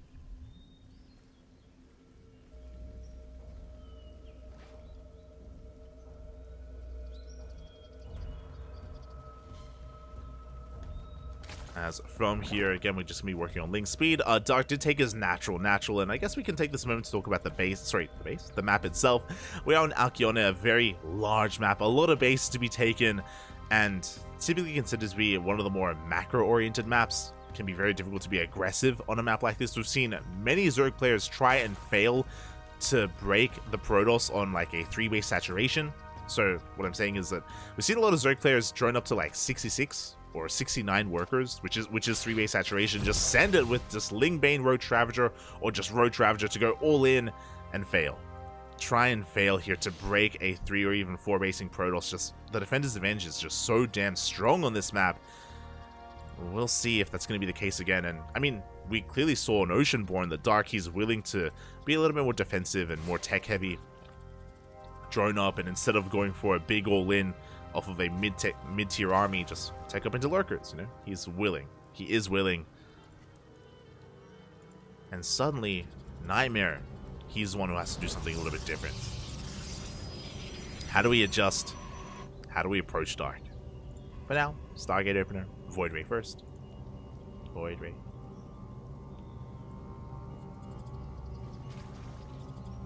First here from Nightmare. Gateway's on the way. The Void Ray should be hunting down these Overlords. I like the idea of making this look like the same game. I like the idea of making this look normal, just like Game 1, and just go for a completely different trajectory instead. Just shift gears and head in a different direction. We'll see. We'll see if we do end up hiding tech, and there it is. This is what I wanted. This is beautiful here from Nightmare. Again, Void Ray first, just like the last game, hunting down Overlords, keeping Dark hidden, or keeping Dark in the dark. And we saw that last game it led into a 3rd base, a Twilight Council, a Forge, a standard follow-up. This time it is anything but. We are rushing into Skytoss. Oh, the Void Ray did overextend quite a bit though, and this is suspect. Dark, he's checking, and I love the idea of teching in a different direction and hiding it. But this isn't hiding it, because where's the 3rd? There should be a 3rd base, and the fact that there isn't a 3rd should be ringing alarm bells. Dark knows that something is wrong. Now, this could still be a multitude of different things. This could be Glaives. This could be a Twilight Council and Glaive Adepts. There could be Twilight Council Blink, or even a charge-based all-in. There could be a ground army coming across the map. Or, of course, Tempest. Dark still hasn't pieced it together. He's constantly rechecking. He's looking for a 3rd. There still isn't a 3rd base. Very delayed here from Nightmare. Now it's on the way. Now with this 3rd, Dark, as he's about to check, is now going to realize it's not a 2-base all-in at least. So he's ruling out things that this could be, slowly but surely. Upon seeing the 3rd, he should recognize, okay, so it's not a 2-base all-in. What is this? As he does confirm, there is no +1 air attack researching. So again, there's nothing that screams Skytoss yet. We're building up the Tempest. We're even working on, what is that, tectonic destabilizers? The bonus damage to buildings, of course, on the way. Dark, he is throwing down a Hydra Den. I do love that. Again, he's going to have access to at least some anti-air. Gases are being taken. We're just droning at this point. Dark doesn't really know what's coming his way. He doesn't really care. He's droning, saturating his bases, working towards those Hydras. Wing dips in. Mineral field depleted. Again, doesn't see much. Now, this is also a tell. The fact that he sees so little at the 3rd, and the delayed 3rd as well, Skytoss is a logical conclusion. Now, whether it's Carriers or Tempest, Dark doesn't know yet. But now he does. Tempest did just reveal themselves to the Ling, and Dark is aware. He brings the Queens together. Hydras are on the way. We have 1 Spore in each base. The Tempest, they're going to be hitting with that upgrade. Hey, it is tectonic destabilizers. There we go. Mate, that was a shot in the dark. I wasn't fully aware. I didn't know about them. Here we go. The Queens, they do flank the Tempest. Roaches are going down. The Spore moves forward. But the Spore takes a lot of hits. Does go down. Again, Dark, he's just trying to buy time for his Hydras. Hydra speed about to kick in. Hydra range not done. Clutch transfuse, but how many Tempests do we have now? We're up to 5 Tempests. Hatchery taking a lot of hits. Queen is going to go down. Second Queen as well. The Hydra's coming in for a surround. Dark trying to collapse on this army. One Tempest goes down. A second Tempest as well. Dark completely outpositions Nightmare. Oh my god. And this should not have happened. 3 Tempests fall. Not like this. Again, they're siege-based units. They should have been safe. They're meant to be safe. But they were anything but. And now they're zoned away completely from the bases of Nightmare. Dark is pushing. He's dealt with the threat. Only 2 Tempests left. And now we can go for a big counterattack. And what is there left to defend? No shield batteries, no overcharge. Nightmare, the goal of those Tempests was to keep Dark busy. And he is just not prepared. There we go. We do have an overcharge behind the army, but there's just so much DPS here. The overcharge, it does nothing. The overcharge achieves nothing. As this third base is going to be broken, we get a Void Ray as well. There are Tempests back at home that were recalled.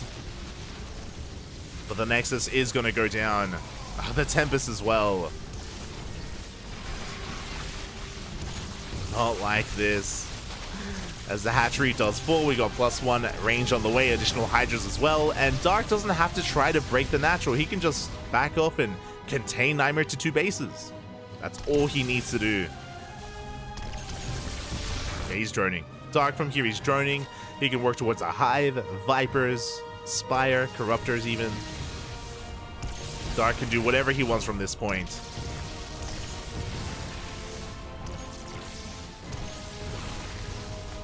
Nightmare is going to be able to pick off a couple of roaches at least, but again, the deeper he goes onto creep, the more in danger Nightmare becomes. We're now up to 4 Tempest.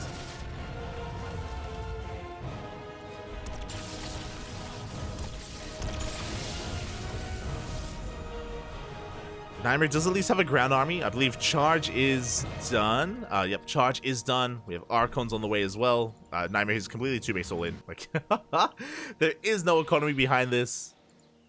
Long distance mining here from the third base. That's how desperate Nightmare is. Meanwhile, Dark is maxed out.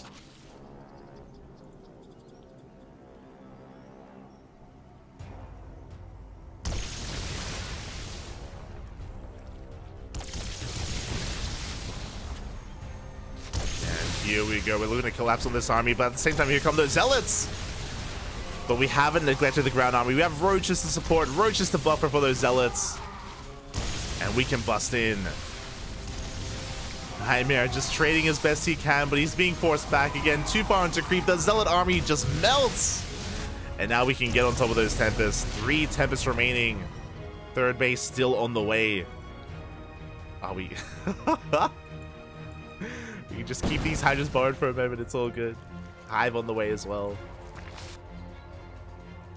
Again, Nightmare has to be very careful with his movement, but the reality is that this is an uphill battle. He just doesn't have the economy. He lost his army. That was his one chance, his one opportunity to go all in. But the all in did fail.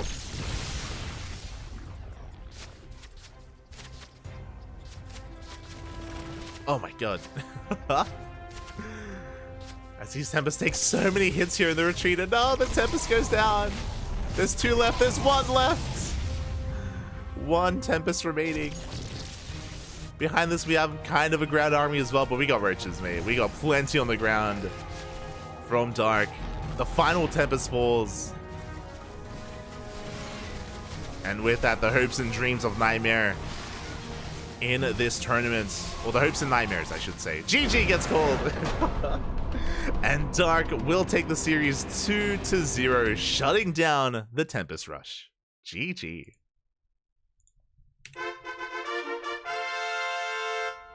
GG, well played. Congratulations to Dark as he does take the series 2-0, advancing on to the semifinals. Congratulations. My condolences, Nightmare. I do love that he did mix things up the way that he did. Again, just hiding that Tempest Rush, and he was achieving quite a lot with it initially. Remember, he killed 2 queens and a spore. He was gaining ground. Little did he know that Hydras was sneaking up behind the Tempest, looking for a surround, kind of corralling those Tempests forward towards the Queens. We got a full surround and we got completely shut down. Really nice movement out of Dark. That was so smooth. That was that was beautiful. GG, well played. Dark will take it, and Nightmare is eliminated from the tournament. GG.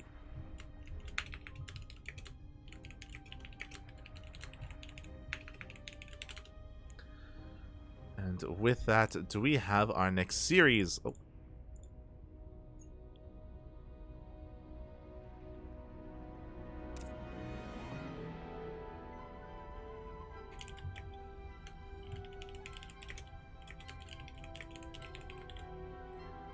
We may have it. We may have it. We may have it as we do quickly switch our scenes over and have a look at the bracket. Try to catch up on everything that has been going on from the top.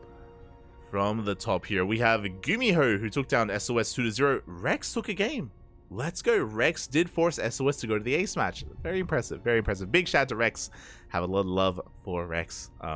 As nowadays, he's more of a caster than a player, but do love to see him.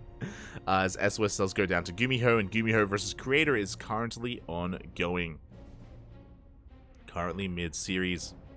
As you scroll down a little bit further from there, we did have the conclusion of that TVT. It was a 2-0 in favor of Cure. Oh my god, let's go. My condolences to Cure, but Byan, he does push on forward here, looking to face off against the winner of Gumiho and Creator.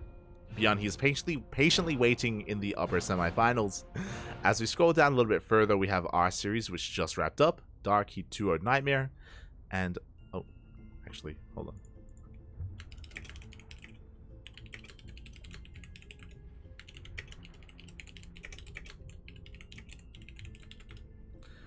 I just spoke in the wrong chat room. My apologies. But yeah, Dark is waiting in the upper semifinals, and we just got an update here. Solar did take down Oliveira 2-1, also advancing onto the semis. My condolences to Oliveira, the reigning world champion, the ESL Masters Asia champion, did barely go down to Solar 2-1. It went to the ace match. I'm sure it was an amazing series, but Oliveira has fallen, which means we have a ZVZ for the semifinals. Here we go.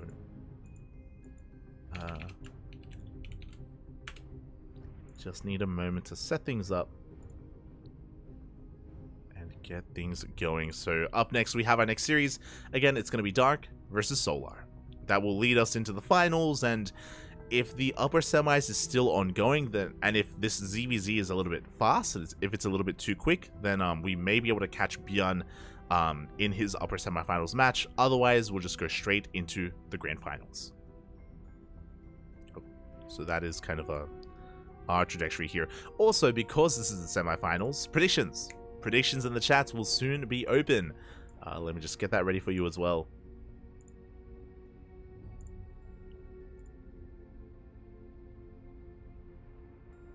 We do set that up. Oh, and you can get your Gamba going. Your Gamba, papi. Semifinals. Best of 3. Dark versus Solar. Beautiful. The players, they're just conducting their vetoes, and we will soon be jumping into that. Until then, we're catching up in the chat. We're catching up with the chat.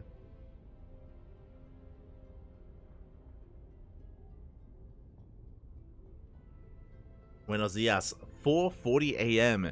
in Costa Rica, papi. Oh my god, buenos dias, papi, buenos dias. Ay, ay, ay, tan temprano. So early.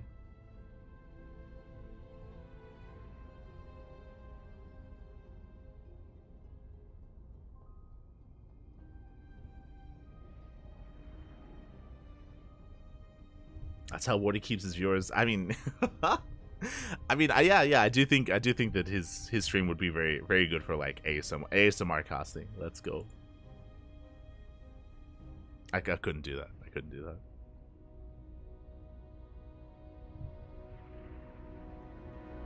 Hello from Perth. Oh, hello. Welcome, welcome.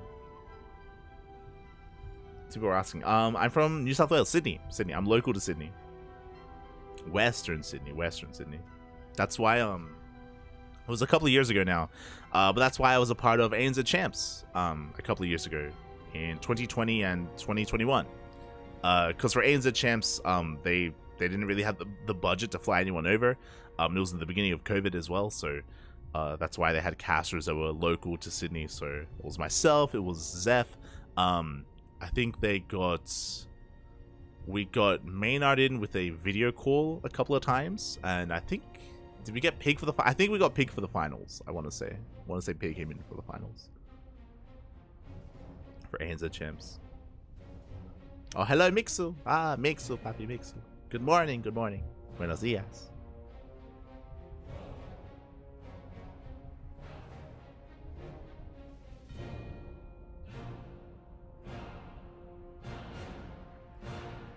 I've never been to Perth. I haven't. There's a lot of Australia that I haven't really gone to. Like, I've only gone to Melbourne for PAX Australia to cast StarCraft. That was my one and only time visiting Melbourne. Same with Brisbane. I only went to Brisbane to cover Brisland. Oh, sorry, Briscraft even. Briscraft. Which was 2019. It's a StarCraft land in Brisbane.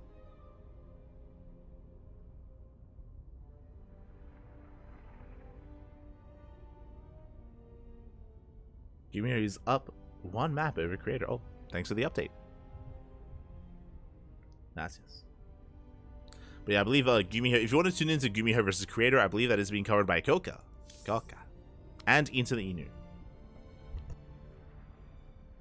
Again, Inu, he's the Korean caster. Koka, of course, the French caster. They got you covered there. So at least we have kind of split up in that way, and they're covering like the upper half, and we're covering the lower half. Do love to see it.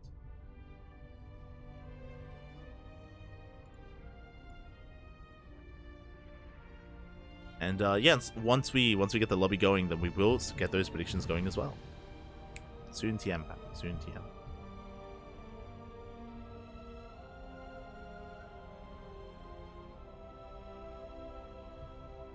Hey, look, if there's ever a LAN, like a StarCraft LAN in Perth, I'll be there. Okay, I'll maybe. I don't know how expensive flights are to Perth. But the lobby has been made. Oh, let's go. Vetoes are done. The lobby has been made, and we are getting ready for this ZVZ. Which means, oh my god. Predictions will soon be open.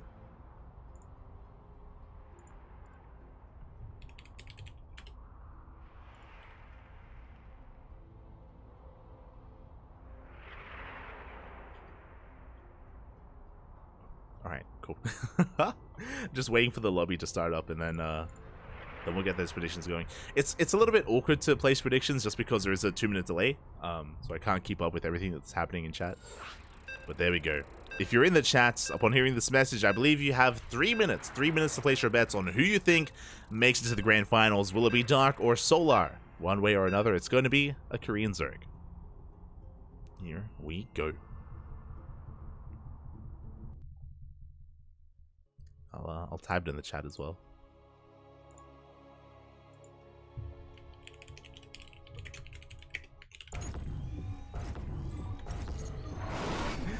And here we go. Spawning in the top left-hand corner of side Delta, we have the South Korean Zerg player, the red Zerg representing CranKy Z Gaming.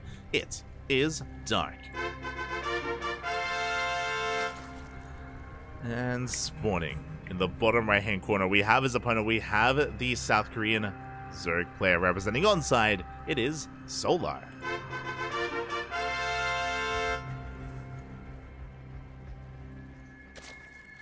Here we go. As we are getting into our openers here, and again, Dark and Solar, they are the best of the best when it comes to Zerg players that we have to offer in Korea. They are top 2. Solar, of course, coming off a GSL win, becoming a GSL champion, our most recent GSL champion. An insane run. Likewise, though, Dark, he has his own strengths, and he's a very different kind of player. Dark and Solar, they're the yin, the yang, the light and the dark. It's beautiful. But in ZVZ, they're both kind of dark. They both get down and dirty, very aggressive. I do still stand by the fact that I do think that Dark has the much better late game ZVZ. I'm talking Hydro Lurker Viper. I do think he has he has like some of the best Hydro Lurker Viper control in the world. Mainly Cyril really does vie for that mantle.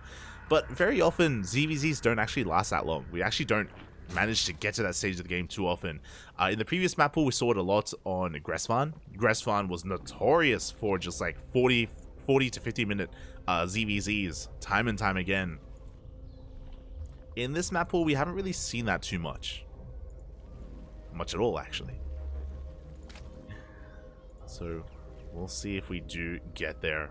As for now, again, hatch first from both players. Hatch gas full. We should be getting to our third base as well.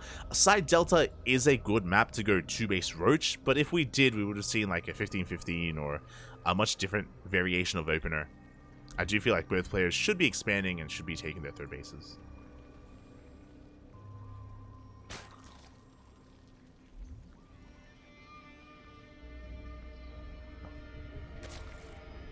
Here we go. The Lings are moving out for both players. Just going to be engaging with each other, scouting each other, making sure that everything is as it should be. Both players should be working on their third bases. Oh! Well, as the Lings, they do engage, and so far, Dark does come out on top. Just barely. Really good movement there from Dark. Does zone Solar away. Third bases are on the way. Dark does throw down his Bailey Nest first, and we should be seeing a Bailey Nest from Solar momentarily as well. If not, Dark could take advantage of that. As for now, still no Bailey Nest, and we have the gas for it as well. It is intentional. Okay, so Solar taking a bit of a risk here, but he's going to be cutting some corners, and it looks like he wants to go, yep, straight into Roaches.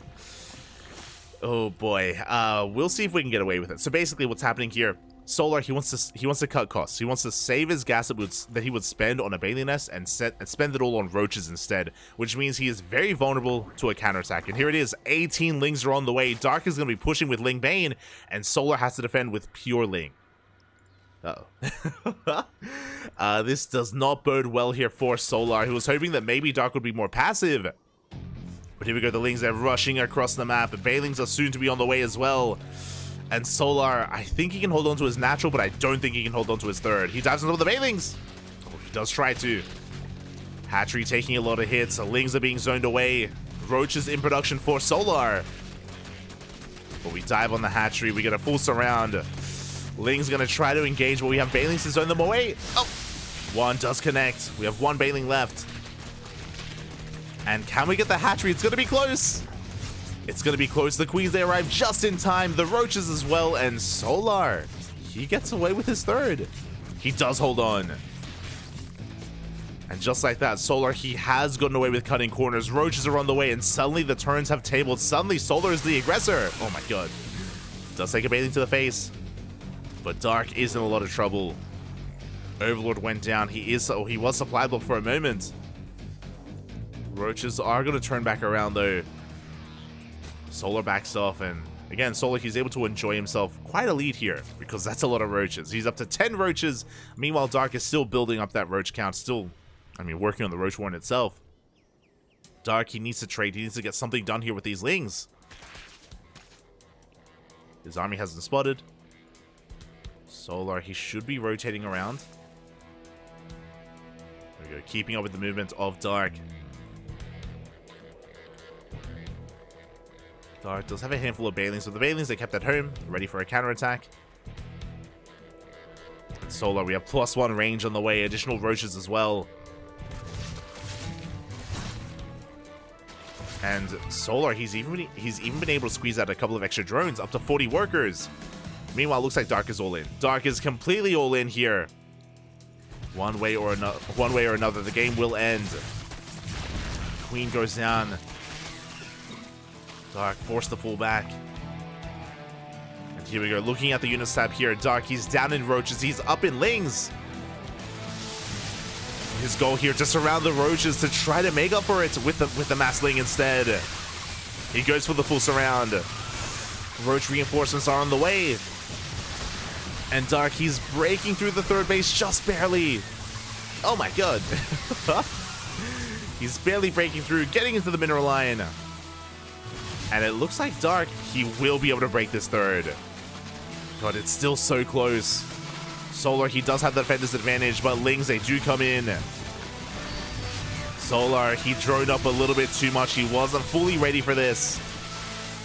And this hatchery has been broken. We don't want that. We want the army. We ignore the hatchery, go straight for the queens. Darky's going for the kill the Biles. They connect. They take down a roach. And Darky's snowballing out of control. Oh my god. Things were looking dire. Things were looking rough for Dark. We transitioned to an all-in. Cut workers at 32. And he was able to break Solar. The boys are being pulled. Ay, ay, ay. They get us around. But drones are falling. And that was the one advantage that Solar had, his worker count. And now he's losing it. GG gets called. Dark will take game number 1. GG. Oh my god. Again, just from the get-go, hyper-aggression. We saw Solar cut some corners. Again, he cut the Bailey nest, went straight to roaches, and he was in quite some trouble, but he barely held on to his third base. Meanwhile, as he was settling into his 3-base economy, he had droned up to 40. If you remember, it was up to 40 workers. 40 workers with mainly roaches to kind of supplement his army. And Dark just doubled down on pure Ling Roach Bane. Just a mass all-in, and he was able to hit Solar just before he was able to hit critical mass of roaches to be able to cover and defend himself. Really well done. It's one of those things where even though Dark had less roaches, because he had so many Lings, he had over 50 Lings against the 20 or so of his opponents. Because he had so many Lings, they were doing such a great job at buffering, at just soaking hits from Solar, just tanking shots and, yeah, getting this around. Really well done. Really well done by Dark.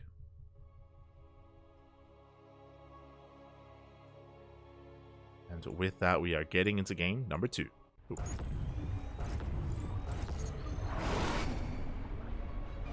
And spawning in the top left-hand corner of Hardlead, we have the South Korean Zerg player representing Dragon KZ Gaming, leading the series 1-0. It is Dark. Spawning in the bottom right, we have his opponent. We have the South Korean, or the other South Korean Zerg player representing on side. It is Solar.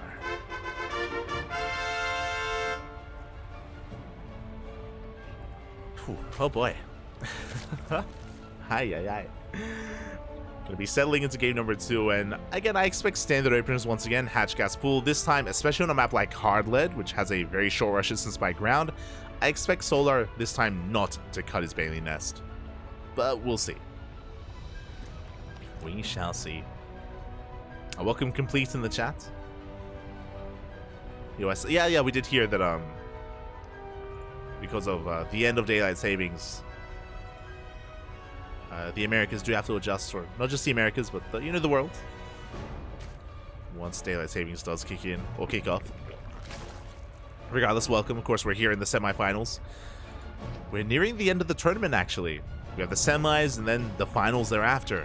Only a couple of matches left. And we're still here to determine who makes it into the finals. Who is it going to be?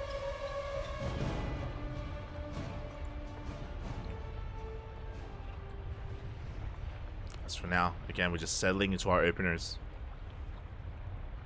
Should Solar have abandoned the third base? That's a good question. I mean, he did have +1 range on the way, that's true. And he was already up in workers as well. His opponent was all in. So protecting that third base wasn't the most crucial of things for him. Would he have had more success at the natural? Most likely, just because of the high ground, just because of the positioning to deny any kind of surround. I guess you could say that it's maybe a little bit on Solar for maybe wanting to save that third base too much and compromising himself as a result.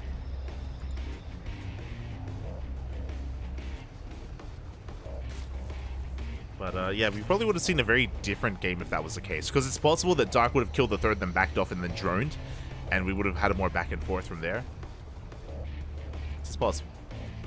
Until then, though, Dark is going to be taking his third base. Likewise, so is Solar. Taking his linear third base here on location. So is Dark. So far, both players are mirroring each other. And we should be seeing Bailey Nest, and there we go. We have the Bailey Nest from Solar. And likewise, we have the Bailey Nest from Dark. This time, no one is cutting any corners. Everything is as it should be.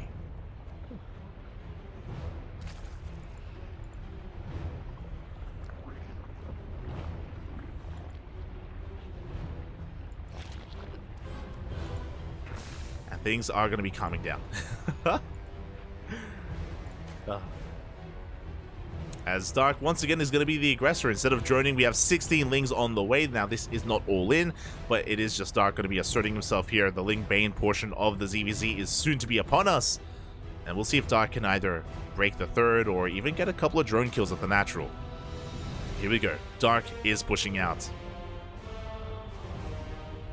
Meanwhile, back at home, Solar, he actually did get a very fast Roach Warren hidden behind the main base. I apologize, I was a little bit distracted. I missed it. Roach Warren is on the way. Solar going for his own actual Roach Rush. So far unscattered. The Lings have arrived. Bailing's going to try and zone Solar away. Oh my god. So far, no, the Bailing does get baited out. Now we can go for the Queens. We can go for the full surround. Roaches have been revealed. Bailings go off one. Queen goes down. We're going to get the second as well. But Solar will hold on to that base. He does hold it. Now Solar is going to be the aggressor. Dark recognizes this. We have a Spine Crawler on the way. Queens are going to be brought forward. This is going to be a tight hold here for Dark. Solar is completely all in. Cutting workers at 26. Dark, oh, he drone up to 36 even.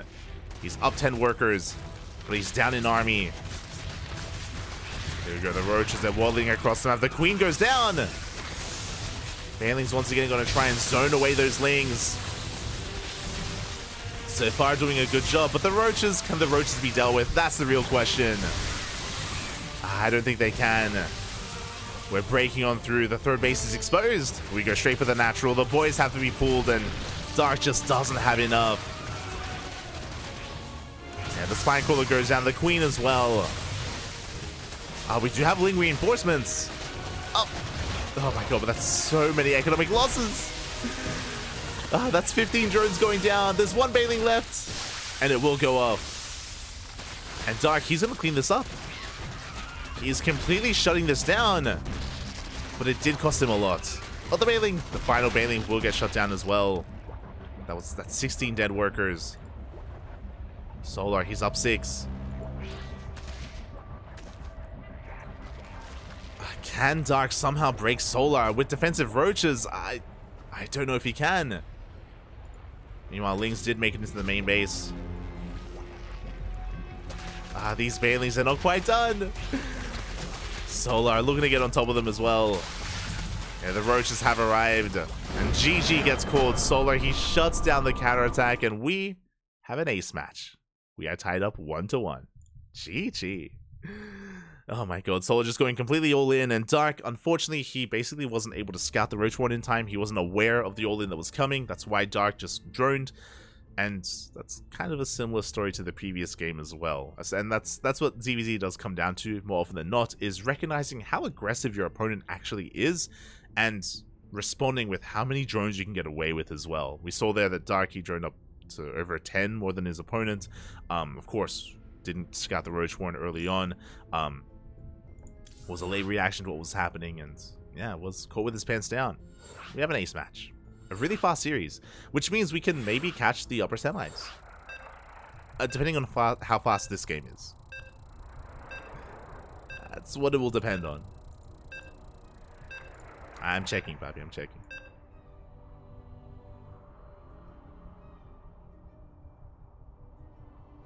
The upper semis is a TBT. Oh, okay. It's a pure mirror matchup for the semis. We have our ZVZ here and a TBT in the upper semis. Which means we can probably catch it later on. There we go. As we are loading into game number 3, the ace match. And spawning in the top left-hand corner of Equilibrium, we have the South Korean Zerg player representing CranKy Z Gaming. Being forced into the ace match, it is Dark. And spawning in the top right, we have his opponent. We have the South Korean Zerg representing onside. Tying up the series 1-1, it is Solar. So essentially, we've had both players have their turns of being the aggressor. In the last game, we saw Solar go for a Roach Rush. Before that, we saw Dark punish Solar for cutting his Bailey Nest. And I guess really what I'm getting at is that whether it led into a win or a loss, Solar has been the one really spicing things up. And yep, there we go. That's why I was putting a lot of emphasis here on Solar. He's been the one kind of, in a way, dictating the pace of the game, forcing reactions out of Dark. And here we go. We rush into the gold. It's a hatch first from both players, but Solar has taken that gold base and looking to have a boost here to his economy to kind of springboard himself into, I imagine, an all-in. It's typically where this takes us. It's going to be on Dark to recognize what's going on. Overlords are moving out. Now, Dark is rallied right to the gold. You love to see it. Dark, it's not his first ZVZ, Papi. He's aware. He's aware of the potential of the gold base, so the second Overlord is rallied right to it. He will come across it, he will recognize it, and we'll see how he punishes it, if at all. Of course, it's going to be on Solar to try and protect this rich base, the gold base, and it's going to be on Dark to try and deny it. As we are going to be main-arting our workers over, sending our drones. This first Overlord should recognize the missing hatchery as well, so Dark will slowly piece this together and eventually confirm it as well. The Overlord is going to be waddling in. Now we're going to be droning, eventually taking the gas as well. Queens are on the way. And as Dark edges ever closer, he will confirm the lack of creep, the lack of hatchery. He's like, oh, hold up. Something is wrong. Something is amiss. And the second Overlord will confirm. Behind this, Link Speed is on the way. We're staying in gas, of course. Eventually working towards Banelings. Now, talking about defending these two bases, something that's really important, as Solar is getting a very fast Baneling Nest behind this. Something that's because it should be an all-in. Something important to take note of is that it isn't just about whether or not Solar can protect this gold, it's about whether he can protect both of his bases. Because Dark, he can pick and choose if he wants to apply pressure here to the gold or the main base. And it's going to be quite difficult here for Solar to defend both at once, as there is a very fast Roach Warren as well. So we have the defensive Bailey Nest and the Roach Warren on the way here for Solar, taking a third base. Meanwhile, Dark, he does have a couple of links hidden. Solar, he will come across them. And Roach Warren on the way. We have 12 lings in production as well. Bailey Nest for Solar is done. We should see a couple of Bailings morphed in. And there it is. We have a Bailing back at home. Dark just trying to hide these links to morph them into Bailings as well. There we go. Two Bailings behind the mineral line. They're on the way. Solar, he's looking for them. And here we go. I love this. Dark, he's going to be threatening the main base, threatening the natural. Oh, there's one Bailing. Oh my god. There's one Bailing zoning Dark away. It will get baited out. There's one Bailing left. And at the same time, here comes Dark. He does connect, takes down half the mineral line. Big connection. The distraction was real. But it's not over. Roaches are on the way. Another Bailing gets baited out. There's only one Bailing left. Oh, now two. Two Bailings remaining. But Solar's down to half saturation here. That was 6 workers going down. 6 out of 12. Dark isn't done. He's sending more Bailings here to the goal base. Under the drones! No! The drones will all go down. At the same time, Dark, he busts into the main, and Solar's being pulled apart. He's being dragged over to his main base. Bailings are in position. They connect with the Lings, and they take down the Queen. Oh my god, they get into the mineral line even. Yeah, focusing down as many drones as we can. At the same time, Dark getting ready for another army to push towards that goal base. There's barely anything left here. And Solar, he just can't keep up. He cannot keep up with this. Cannot keep up with the aggression. Sure, he may have roaches, but they're just so slow here off of creep. GG gets called. There won't even be a final fight as Dark pulls Solar apart and takes the series 2-1, advancing on to the grand finals. GG. GG, well played. And again, this is what is difficult about trying to get a hidden base like that, whether it's on Equilibrium or Alcyone. We have seen Zerg players in ZVZ take the goal base on Alcyone as well. And it's just so difficult to accurately split up your army and split up your attention, which is maybe a more important thing there, to defend both different locations at once. You have to protect your main, you have to protect your gold, and you're just so spread out, so split apart, both physically and mentally. And yeah, Dark, he was able to pull it off, was able to just bring down Solar. GG, well played.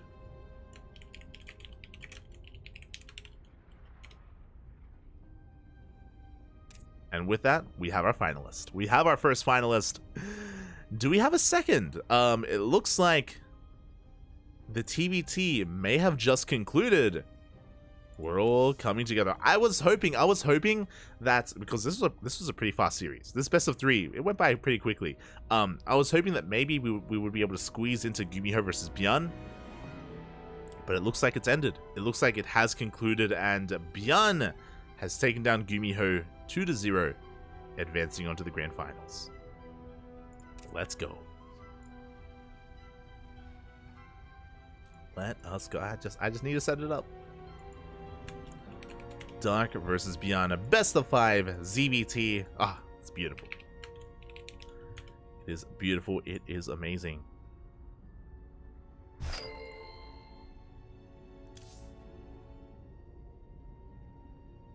They do face off a decent amount of time, but it's always entertaining nonetheless. Always a treat to see these two face off in the finals. Beautiful. Oh, and they're already, oh my god, they're already done. They've already concluded the vetoes.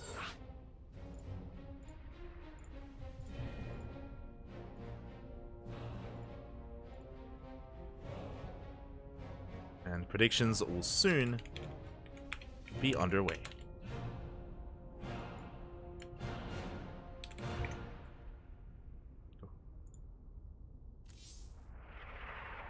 Oh boy.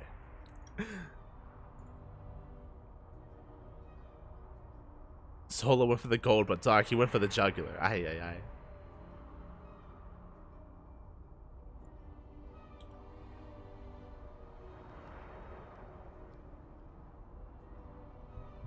Catching up with the chat.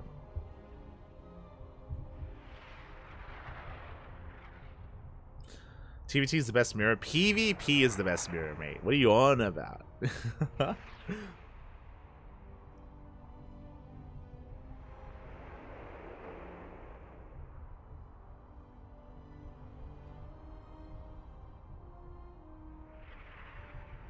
Catching up.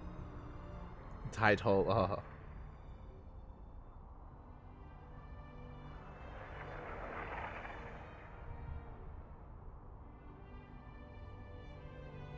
We are catching up. But yeah, it looks like we are just getting ready here for the grand finals. The players, it looks like they need a little bit of time here to prepare themselves and to get ready.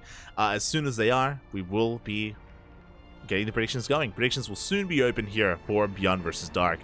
It looks like because they need a couple of moments, we ourselves are going to go on a short break. Take this moment, hydrate your Hydras, stretch your Roaches, massage your Marines, drain your Disruptors, and we're going to be back in a couple of minutes with the grand finals of ESL Open Cup Asia 202. See you soon.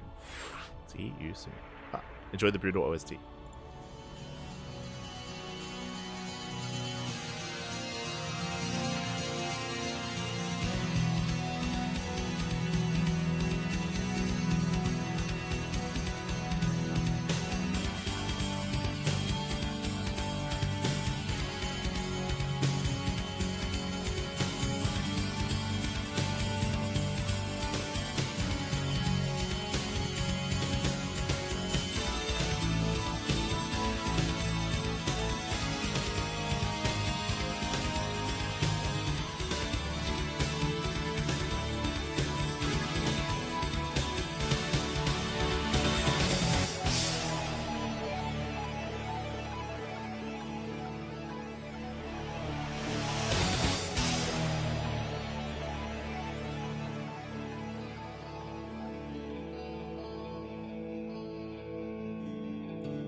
And welcome back, everyone. Welcome back. Hope you enjoyed that break, because we have returned with the grand finals of ESL Open Cup Asia 202. It all ends here with these two lovely and amazing players. And spawning in the bottom right hand corner of side Delta, we have the South Korean Terran player representing Shopify Rebellion.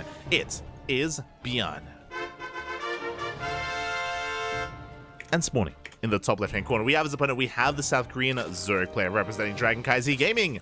It is Dark. Here we go. We are getting into this. Byeon, of course, going for his own Byeon opener, and yeah, they both had their own kind of trials and tribulations going through this bracket, going through this tournament.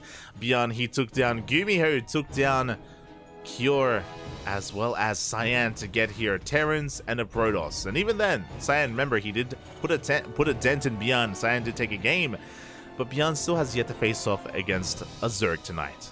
Just waiting here in the finals. Likewise, Dark, he took down Nightmare earlier, took down Solar, and took down Ryung as well. Dark going through one of each player, one of each race. But Ryung, he's a very different kind of player compared to Byeon. Byeon is a lot more aggressive, a lot more in your face. As you can see here, going for the 2-Rax Reaper on the low ground. Here we go. Now this is, of course, an opener that Byeon has really made into his own. It's a build, an opener that was originally formulated and created by Special. But last year, November of last year, Byeon and Maru took that opener and kind of made it their own, refined it, and it is what you see here today. Through a lot of grueling months, trial and error, that Byeon did so courageously kind of do on his own. Oh my god, I remember the earlier days here, like I'm thinking like March, April here of this year, where Byeon, he was, you know, struggling to make this work, or, you know, finding success and finding some failures as well. But since then he has refined it, has since been adopted by so many other players, and there's so many different variations as well. We'll get into it. For now, first Reaper is moving out. Dark, of course, staying on 2 bases a little bit longer. He has snuck a drone out to take a third. Reaper is going to be applying some pressure, dancing with the Lings. The goal here of this 2-Rax is for map control and to delay the third base for as long as we can. Third base is delayed for a moment, but is now thrown down. And Byeon, is he going to rotate over? Is he going to get eyes on it? For now, he dives further into the natural. He wants the drone. He will not get it. Barely morphed into a Spore. Byeon, he does pivot away. He does confirm the lack of third base at the triangular location. But now he's going to be checking the linear third, or at least he should. As no, instead he wants to go for the main. Behind this, it is going to be a 3cc variation. Third CC before starport, third CC actually well before the factory. Good KDA charges. He trades very well here against these Lings. As we eventually are forced back. For those wondering how to defend against this, of course, the third base was delayed. We actually stayed in gas to get faster link speed, and link speed is about to kick in. Once it does, Dark can, of course, push Byeon back. He checks, he does confirm the third base location, but at this point, there's not much that Byeon can do about it. He will be forced to back off. Back at home, add-ons are on the way. We're transitioning into a third CC before starport. Or, I should say, sorry, 3cc, 2-on-1. That's maybe a better way to put it. As we're building up that marine count, link speed has kicked in, and we want these Reapers, but Byeon, something important to bear in mind is he does lube up his Reapers ahead of time. Oh my god, it's just so hard to really get your hand on them, and the trades, the kiting, finally they go down, but look at the trades here. That was 3 Reapers for 11 Lings. Like, that would have been a lot worse, but thankfully Dark doesn't lose too many Lings, as eventually he does shut them down, and Dark behind this is droning quite heavily. Meanwhile, Byeon, he's stuck at home. Interesting, and with this 3cc 2-on-1, he's got a couple of Hellions on the way. He doesn't go for the add-on swap. He waits a little bit here, going for a Liberator first, before going into his Medivacs. So, Byeon essentially is building up his bio count. He's going to be hitting a timing with Stim and his Medivacs, ideally pushing out with 16 Marines. Until then, Dark is free to drone. Again, Dark, he's aware that until the Medivacs come out, and it's still a ways away until the Medivacs hit the field, he's free to just drone, saturate his bases, take his gases, and chill out from here. Dark has quite a lot of breathing room. Lair in production. A very safe play here from Dark. There are some Zerg players that upon seeing a 3cc variation, they would go for faster upgrades and faster Evo chambers, but Dark is playing very safe, going lair first into a Baneling Nest, delaying his upgrades. Delaying his 1-1 upgrade specifically. Again, he just wants to be safe and secure. There it is, Baneling Nest is on the way. Spores as well. There's that add-on swap, and now we have those 2 medevacs in production, soon to be hitting the field with all these Marines. Again, until then, Dark has some time here to set himself up and get ready for the drop play. Hellions going to be vying for map control. They are being zoned away. Liberator queued up to go into the main. And now finally we do see those 2 Evo chambers. Should be working towards Baneling speed now that the lair is done, and then getting into 1-1. Oh, actually 1-1 first, never mind. A couple of workers are going down. 2, 3 drones. And here comes that double drop on the left-hand side. The Queens are being dragged here to deal with the Liberator, which does create an opening for the drop play. As the Lib goes down, Hellions, they push into the 3rd base. Marines getting ready to maybe even deny the 4th. There's that Baneling speed on the way. Yeah, we stim on forward. Overlord's gonna go down, and it looks like can we force a cancel? Up! Lings, they're looking for a surround. They do collapse on the army. They force up a big up, and the base will survive for a little bit longer at least. Queens, they do hold on. Beyond getting as much damage as he can out of these Marines. The target firing, oh my god, is too good. The Banelings go down. And the Lings are going down as well. The positioning here behind the mineral line is just too damn good. Beyond, he trades so efficiently at the same time. The Hellions, they dive into the mineral line. 8 drones go down. The Queens are struggling to keep up. They do transfuse. They keep the hatchery alive. But again, we lost 8 workers in the process, and we're not done. And we're soon to be done. Oh my god, it's the Hellions. They go back in again for a second time. We get 11. Can they get 12? 11 drones. And with that, Beyond, he takes a worker lead. He's on 64 workers, 3 base economy. 1-1 about to kick in. 2nd factory, armory as well. Beyond, he is running away with this. God, almost barely doesn't get that Overlord. Oh, he's coming back for it. Okay, he's getting the hell out of here. Pulling back home. Medevac survived. Beyond throws down a 4th CC, so he's not going for a 3 base all-in.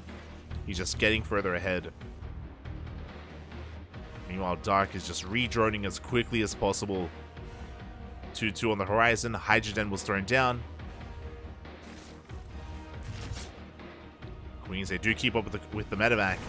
But here comes the push. How many tanks do we have? 2 tanks. Not too many. Oh, the Sim City here is just insane. The Banelings, they cannot crash in. Here comes the push from Beyond. He's up 20 supply. He does have a bit of creep to work through. But Dark, he is struggling. He needs to buy some time here. He needs at least 40 Lings. They're in production. At the same time, the Banelings are struggling to get anything here. Again, the Sim City just doesn't allow the Banelings to get any economic damage done. And Beyond is reinforcing. Now, he is giving Dark a lot of time. So Dark, he is amassing quite a large Ling force. He's going for a counterattack. Only Banelings to defend. Oh! Beyond! Oh, he does kite back. Off of creep does take a Baneling to the face. But he can keep on pushing, and where are the Banelings? Most of them are gone. There's only a handful left. This base is going to get broken. At the same time, Dark getting ready for a counterattack. But he loses his 4th. And is this worth it? The Banelings, they crash in. They try to. The wall goes down, and we bust into the mineral line, but we have reinforcements. We have reinforcements back at home, and this was not worth it. Dark lost the base, and he gets 2 SCVs. Beyond from here, we can rotate back around. The tanks are a little bit exposed, and Dark, he wants them. He wants the tanks. He's gonna get 1.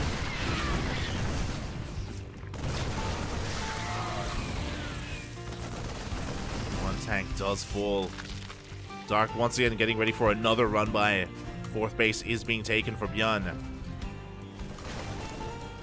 Bjorn maintaining his economic lead. Dark still trying to get his own fourth up and running. Is behind. He still has a lot of Ling Bane available though. He's pushing in into tank lines. And he does get on top of two of those tanks. Good trade here from Dark. He got on top of one tank. Never mind. The other barely survived. And Bjorn is snowballing out of control. He's maxed out at this point. He's at 200 supply. Dark may have 80 workers, but he's not mining efficiently. He doesn't have the economy to sustain these losses. He cannot max out. Bjorn working towards 3-3. Dark still finishing up his hive as well. Fifth base is going to be denied. Dark trying to go for a counterattack once again. Drop into the main. Bit of an overextension here from Bjorn. Does lose a drop. God, and this position is just so heavily fortified. Dark, he's hoping to catch reinforcements or even go for a counterattack, but he just can't.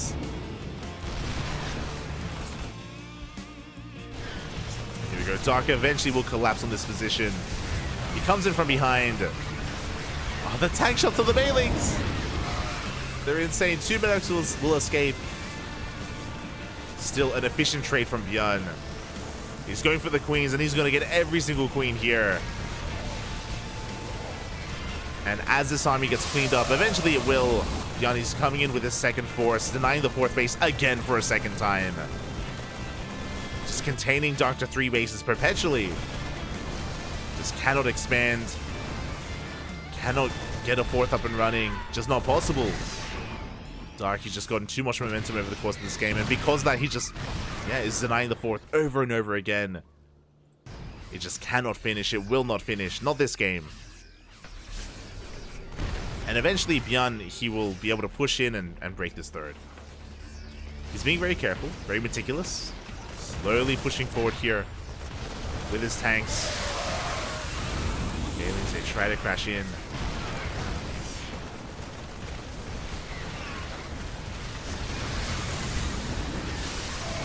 Decent bathing connections, but it's not going to be good enough here as Bjorn does break Dark, does take game number 1. GG. GG, well played again. Bjorn, by no means was he all in or anything. Remember, he took a fourth base pretty quickly. Bjorn, he was working on his fourth base. He was just working and building up towards his push. It all started with the double drop. It all started with that 16 medevac double drop. Bjorn traded so well early on against the Lings, against the Bailings. And he was able to set himself up to just keep on pushing. It wasn't even with the double drop. If you remember, it was the double drop that was distracting Dark, trading well, and allowing the Hellions to wreak havoc, to roast up a mineral line.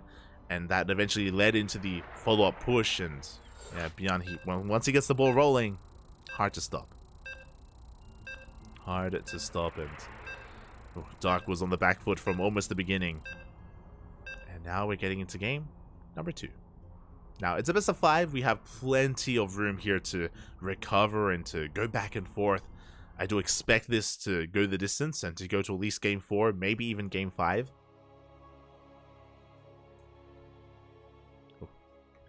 But Side Delta was fully in control of Bjorn. And now here we go. We're getting into game number 2 and spawning in the top left-hand corner of Hardlead. We have the South Korean Terran player representing Shopify Rebellion, leading the series 1-0. It is Bjorn.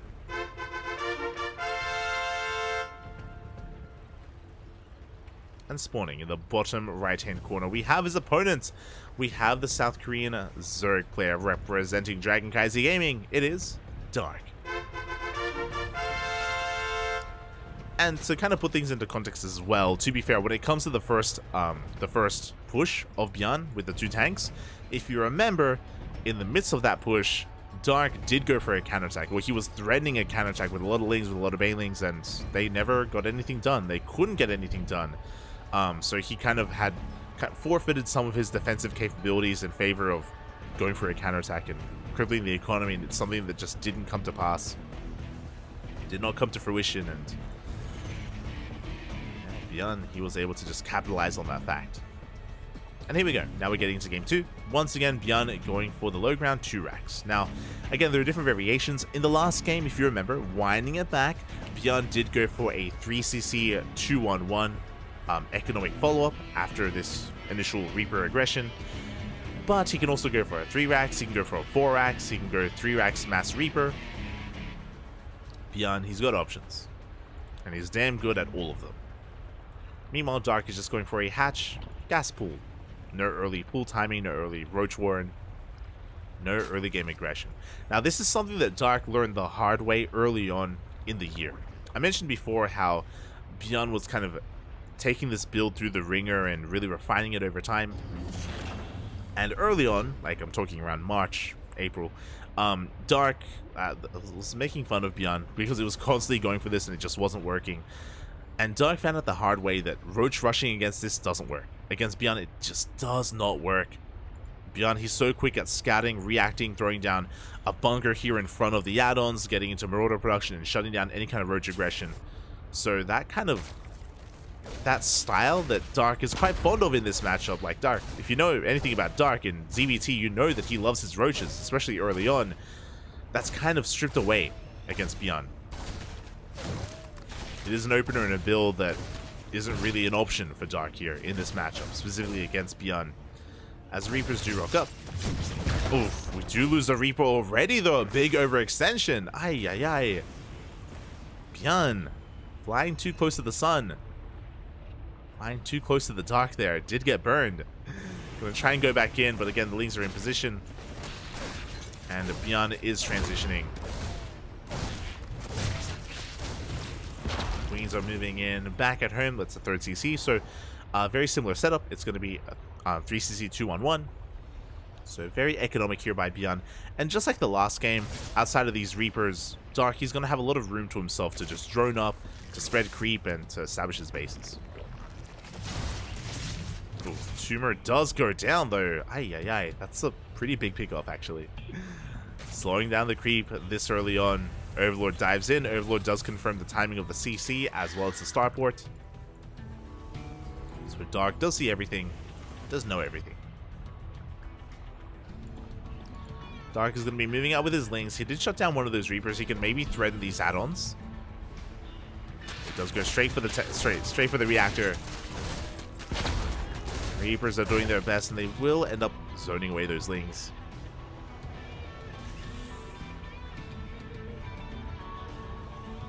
Dark will be zoned away. And from here, again, he's just going to be establishing his bases, droning up, spreading his creep, and getting his queens up and running as well. Ooh, meanwhile, we saw something very different here. That was, I swear to God, I saw a reactor. I saw a reactor on that factory, but no, we have a tech lab instead. We're going for 3cc, yes, but a Banshee variation. Delayed medevacs. Delayed medevacs, delayed biopush. This is something that both Bjorn and Maru are very fond of. So, okay. I always talk about this. But the reason why this is so smart and this works so well, Dark, he saw the add-on earlier. I believe he saw the reactor and, of course, all the production. And Dark, I'm sure, is ready for medevacs. The last thing he's expecting is Banshees. So there is no reason to get spores. We should be cutting spores here. As a result, there's so much potential for these Banshees to get damage done. We have one Banshee, we have a second Banshee on the way as well. They're designed to catch Dark completely off guard and to wreak havoc in these mineral lines.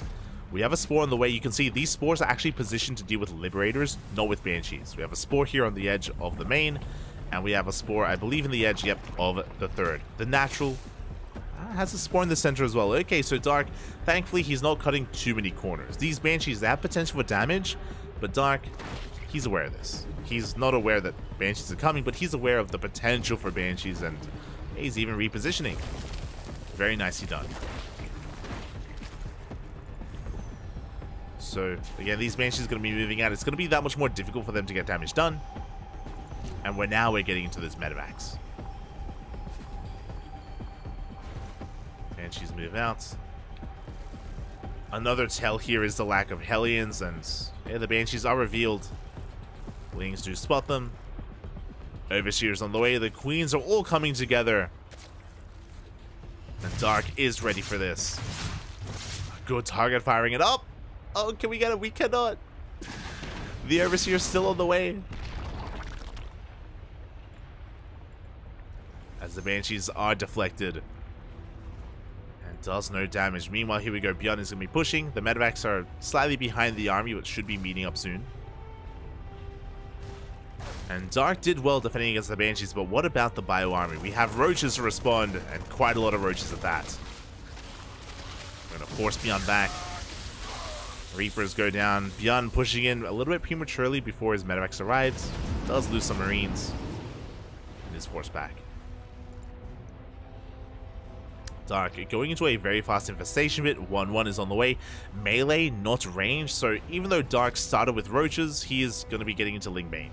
So Roaches just to support, just for the early game, then into Ling Bane afterwards, and Ravagers as well.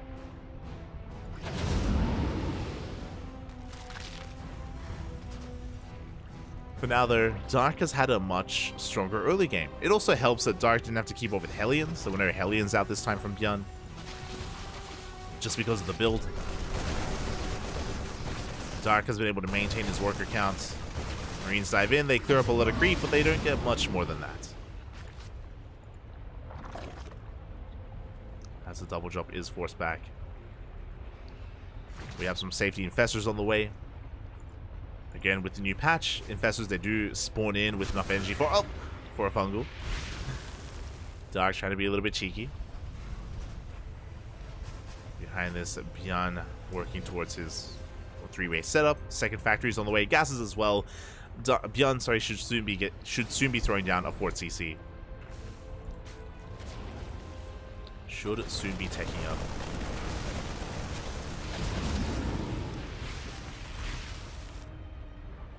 This +2 is on the way. We scan the main base. We get eyes on the would-be hive. Bjorn aware of the hive tech. He now has the foresight to start working towards Ghosts or Ghost Academy. There's a Fort CC now thrown down. And we're easing ourselves into a longer game. Into a more back and forth. Banshees dive in. I love this. The hive is almost done, but Dark, he throws down a Spire. Very out of left field. Spire is on the way instead. To get into Mutas. Again, I like this because Bjorn, I'm sure, is thinking of hive tech units and hive tech available now for Dark. Less so Muta production. Now Dark does zone back those Banshees. Is going to take control of his fifth base up and running. Double drop still being active, and Bjorn, he's just building up his forces back at home. He's just slowly working on this tank force here as he's pushing through the center. Bjorn, he's close to maxing out. And Vipers, they just now get started. Oh, the Vipers, they are late. And without Vipers, it's going to be so difficult to deal with this. The Infestors. Oh my god. First Fungal does get baited.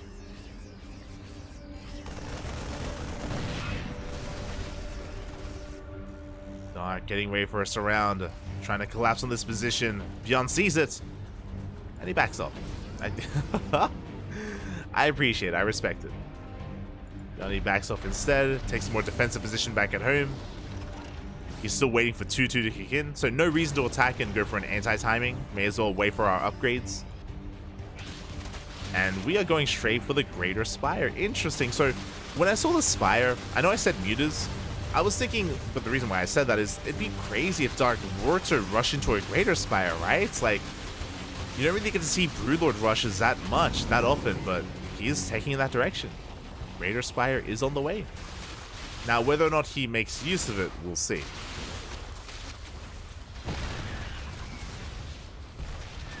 As Bjorn still is working on his Ghost Academy, still is not done.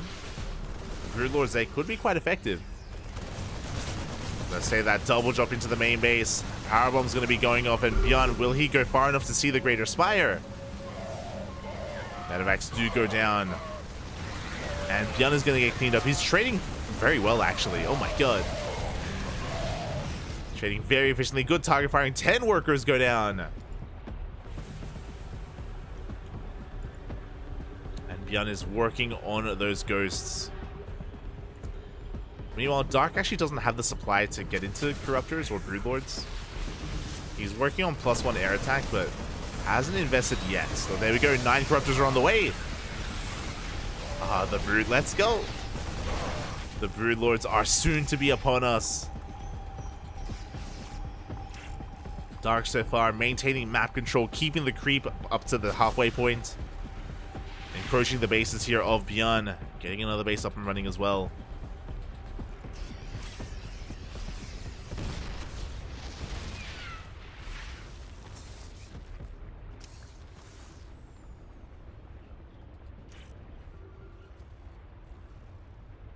Bjorn just going to rotate around, taking another base. Unfortunately, he had... no, sorry, he saw it. Oh my god. Looks like he barely did get eyes on the Greater Spire. So he is aware. Turrets are on the way. That's a lot of turrets in the main base. Widow Mines, Ghosts. Not too many Vikings yet. But Bjorn, he's just completely walling off, completely turtling up. Getting up to 5 CCs. And waiting for Dark to push into him. God, this area is just so wide open. The Broodlords have been revealed. Good snipe. One Broodlord goes down. Trying to rotate around. Trying to get a better angle of attack. Oh, that's 2 Broodlords going down. Oh, the mine. Oof. Widow Mine does soften up, but you can see the Infestors, they're ready to try to dive on those ghosts. We're ready for the fungals.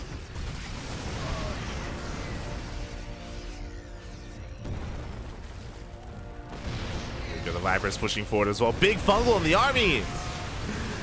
We still have another fungal in the chamber as well. And here we go, Dark, he's going to be collapsing in this position with the Ling Bane. Powerbomb on the Medivacs, the Bio Army does pull back. And the Bailings, they will not reach the Marines. Barely they don't. And with that, Bjorn, he can stim on forward. Doesn't quite get on top of the Broodlords, though. They're helping covering the Roach Ravager. The CC taking a lot of hits. Up! The Orbital does go down. The repair is not in time. Good EMP on the Infestor. But we have reinforcements on the way. Up! The Vials. Oh my god, Bjorn getting a CC on location, so bold. He's crazy. But he's breaking on through again. Bailings are still in production. They're not done yet. We're looking for a fungal. We don't get one. As Bjorn, he just cannot push into that. He has to back off. He has to retreat to his tanks. Bailings, they finish just in time. Whew. And as the dust does settle, Dark, I didn't realize, basically a super maxed army. He hasn't really been droning too much. Now going to be building up his worker count. He lost a lot of Roach Ravager. He's replacing it with Ling Bane. We are down to 6 Broodlords. We lost 3 over the course of that fight. No. Snipes go up. Another Broodlord goes down. Quick reaction there. Quick split from those parasitic balls. Oh no! We bring them together. Oof. 2, 3 Medivacs go down. At the same time, a big Ling Bane counterattack crashes into the 4th base. 22 workers go down. The planetary as well. Yeah, and Dark is now the one in control. Creep spreading all around the map. The Broodlord standing strong. And we're getting ready for another run by. I'm gonna lower the lights. Okay, we're good. My eyes were burning. Okay, we're good. And yeah, Dark, he can just remax and just keep going. Not the best trade here on this tank, but at the same time, he's going for the center base, and another planetary is gonna fall. Just pulling Bjorn apart over and over again. Once one base falls, the others, they're not gonna be lasting too much longer. Again, this area is just so wide open. It's so difficult to really get any SimCity going for the Terran. And Dark has just taken full advantage of that. We have Thors on the way, ship weapons as well. Bjorn is trying to keep up, but Dark is getting ready for another Ling Bane run by here on the right-hand side. Or even towards the center. I mean, pick and choose. We can go for whatever we want. He's going for the center base. CC is lifted. We go for the ghosts. No. Ghosts are going to survive, but I can't say the same for the for the SCVs. Even borrow a Ling as well, being as annoying as possible. 16 SCVs go down. Darky just rotates around. Tank is exposed. We got the tank. The Broodlords, they push in from the head side. This is an overextension. Broodlords are going to get sniped. A good moment here for Bjorn. Definitely a good moment, but... oh my god. Has to be careful not to overextend. He does reset the Broodlord count for the most part, which is nice, but I don't think we care about that anymore. It's all about the Ling Bane. Behind this, Dark has been able to drone up. He's even taking some of Bjorn's bases. Isn't mining from them yet, but we're working on it. And Dark is building up a bank. At this point, he can be taking up even further into an Ultra Cavern, into Lurkers, just to have that tech available if he ever needs it. Once again, diving on the right-hand side. They're going straight for the mineral line. We're trying to go straight for the mineral line. Goes for the Ghost instead. Doesn't get the Ghost, but does get 10 SCVs. At the same time, we're getting ready on the left-hand side. Just over and over again. Non-stop aggression from Dark. And Bjorn, he's just trying to hold on. Dark also has to make sure that he's keeping up with his injects as well. Running out of lava. It's taking him a little bit longer to remax. He's also burning through his bank. Minerals are running out. Dark going or reinvesting into Broodlords once again. Corruptors are on the way. Soon to be Broodlords. Bjorn, can he stabilize? I mean, the ghost count has been slowly getting higher and higher. We're up to 17 ghosts. Okay, so there's a world. There's a world where if Bjorn is able to take like maybe two good fights on his terms. 2 good fights on his terms here. He was able to trade efficiently enough. Can he then counterattack? I mean, the answer is yes, he can. The ghost, no! Not like this, though. A couple of ghosts go down. We need to preserve them. We need to keep these ghosts alive. They're the only chance that Bjorn has in this game. Lings come in. They do get a Thor, but that's a lot of Lings going down. That's 50 Lings for 1 Thor and 2 ghosts. Oh my god. This is what I mean, like Dark, he's burning through his mineral bank quite quickly. It's not the trade we really wanted.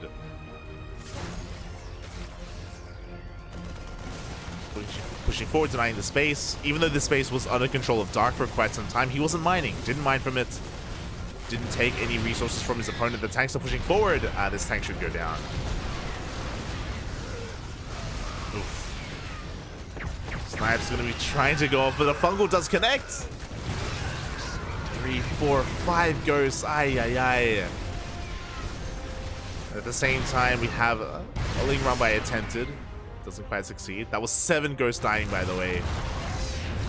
And the Broodlords are breaking through.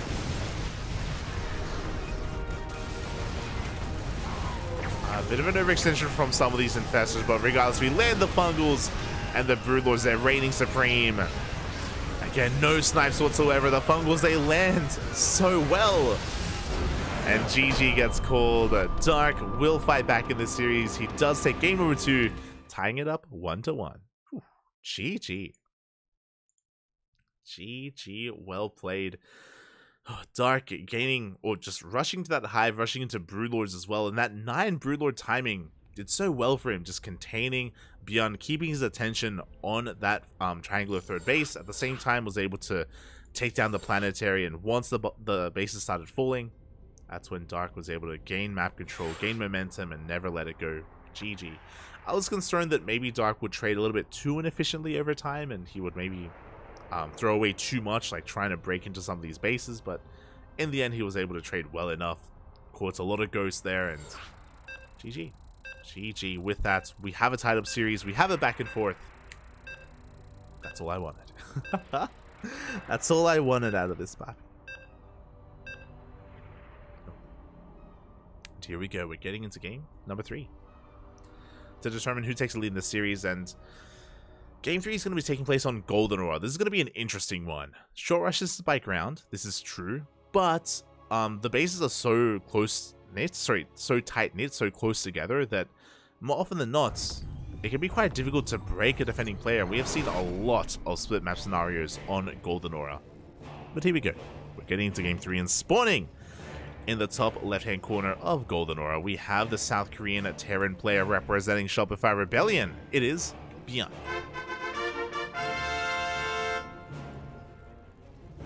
And spawning in the bottom right-hand corner, we have his opponents. We have the South Korean Zerg player representing CranKy Z Gaming.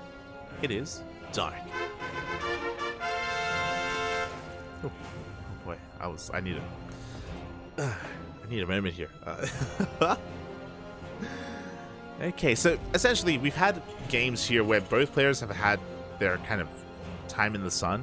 Game 1, Byeon was looking dominant. Byeon, as soon as he got the ball rolling, as soon as Byeon denied the 4th base of Dark, and also killed a bunch of workers, to be fair, he just never allowed Dark to establish a 4th base ever again, and Side Delta was just easily in the hands of Byeon.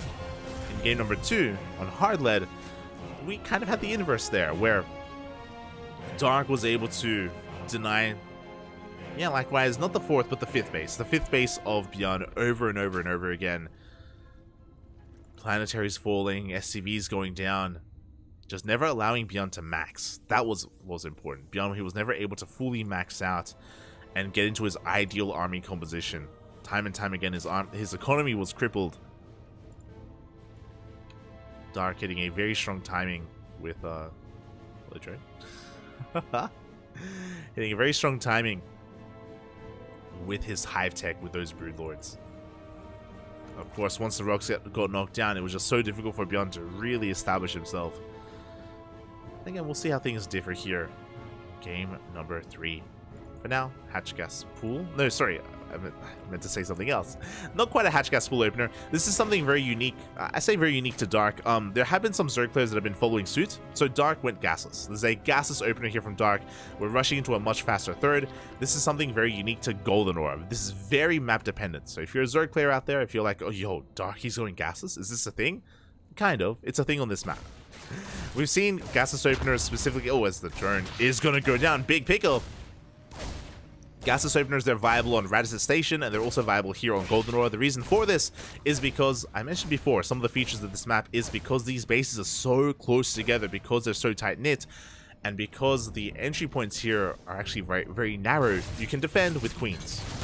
You can defend with purely queens. It means that you can cut gases, you can cut link speed, and as the game progresses, even with Reapers, even with Hellions, Byeon is going to have a hard time getting past the wall of queens, getting past the defensive line into mineral lines.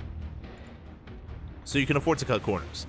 Dark, he would open up in this way very often on Near Humanity. In the previous map pool, Near Humanity was very similar. Because of the linear base, you can, again, very easily defend with only queens and slowlings on Near Humanity. Likewise, same here on Golden Aura.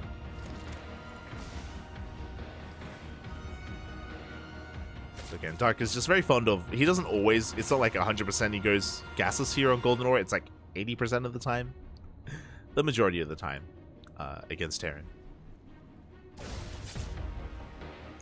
Meanwhile, back at home, once again, is going to be a 3cc 2-1-1 here from Byeon.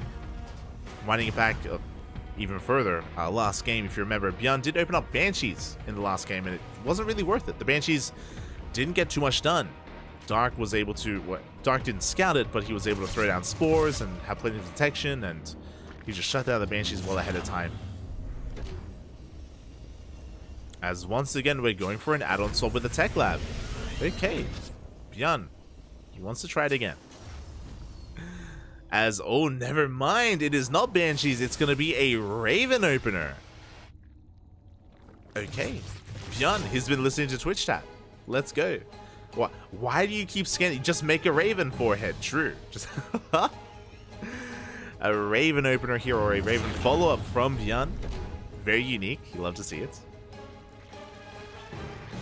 Other thing I was going to mention is that typically when you open up Gasless, because you're delaying your link speed for so long, typically it's not worth investing in link speed and you just go straight for roaches. So it's going to be a roach follow-up. Lair is on the way. Roaches are in production. And Bjorn is being forced back. Behind this, we have our first Raven moving out. Lair on the way. Again, should just be for roach speed and to get into additional upgrades. Evo Chambers on the way as well. Now, this should be leading into eventually Ling Bane, like Roach Ling Bane, but we'll see if Dark goes into a different direction instead. For now, here comes that stim timing. Bjorn pulls back. The starport I don't think was meant to float this far out. So bit of a misstep there. As we go, Medivacs are finally on the way. And this is what I was curious about. That is +1 range, not +1 melee. Dark is going Roach Ravager. Infestation Bit is thrown down. Is he going to go Roach Ravager into Hydra Lurker? It's possible. Oh no! As Dark does overextend off of creep, Roach is going to be going down 3 roaches. We're going to get 4. We're going to get 5. This is getting a bit out of hand. We do transfuse just in time. And Bjorn, honestly, he could have kept pushing. There was not much here to defend. He does take a more reserved approach. He backs off. He wants to wait for his Medivacs to rock up. He's content with how well he traded. Again, that was 4 roaches for 3 marines. Very efficient trades here from Bjorn. And yep, there it is. There's a Hydra. So it is Roach Ravager into Hydra Lurker Viper. Let's go. I'm ready for it. At least that's what it's looking to be. Marines, they stem on 4. They're going to be able to focus down on quite a number of these roaches. Oh my god. Before we can think about Hydras and Lurkers, Dark, he's struggling. Roaches are going down. Ravager is denied. Drones are falling as well. Bjarni's getting out of hand. Dark maybe cutting a few too many corners. In between the bases, Auto Harass gets a couple of drones. Not too many. 2 workers go down. But more importantly, Dark was distracted. Hive is on the way. Show us the Lunker Den. There it is. Lurker Den gets thrown down. So Dark, he's just trying to rush into those Lurkers. That's a second Lurker Den? Okay. Cool. Is that intentional? I don't think that's. I mean, sure, we can get. I understand. We can get 2 upgrades at a time. You know, it's great. It's beautiful. I don't think that's intentional. Regardless, they're on the way. Ooh, Raven does get picked off. Does go down. Bjorn behind this. We do have 2 gases, second factory, and a 4 CC on the way. So Bjorn is not all in. He's pushing out with a bio army, yes, but he's keeping his tanks back at home. He's only looking to harass. He does deny the 5th. So far, so good.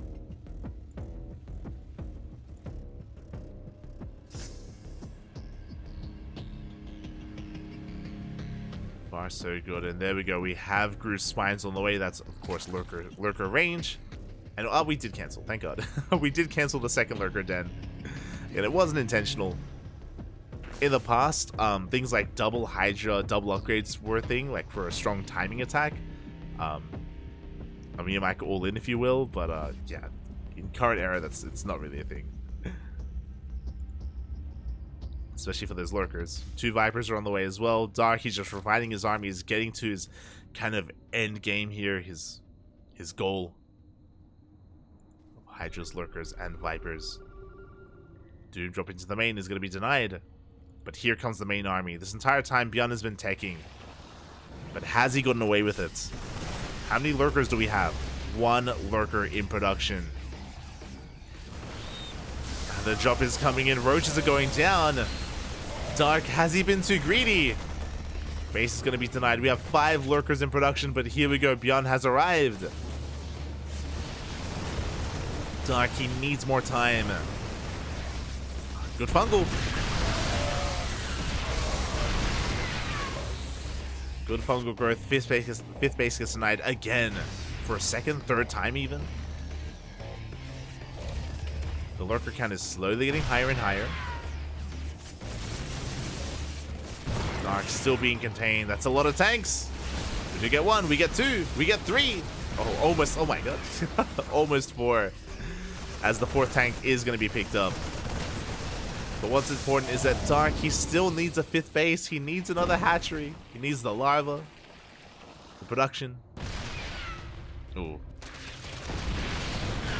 Another tank gets picked off almost for free. And Dark is pushing. Dark, he has maxed out. He catches some more of these. Oh, almost catches some more of these tanks. Does back off. Does respect the positioning here. The lurkers, they're getting within range. Oh, two more tanks, they go down for free. And Bjorn's racing back home.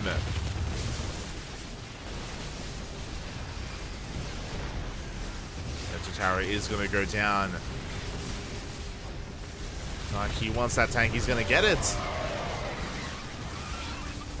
Another tank yoinked within range of the lurkers, and I believe that's every single tank here.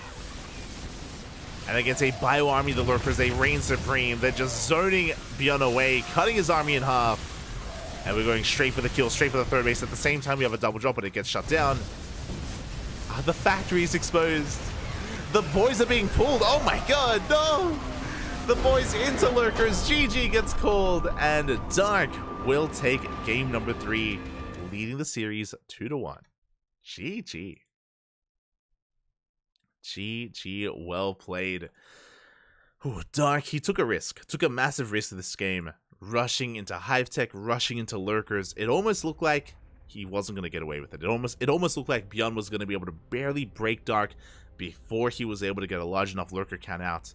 But Dark held. He was able to barely hold on. The Vipers came out just in time to shut down the tank push. And sure, Dark may have been losing his fifth over and over and over again. But what's important is that he was able to maintain his army and survive long enough to get into lurkers, into Vipers, into his counterattack. It was pretty all in, essentially. Like, if Dark was stopped then and there, then Bjorn would outscale him, or Bjorn would be able to stabilize, and again, if Bjorn found a better foothold back at home, Dark wouldn't really be able to push forward and break him.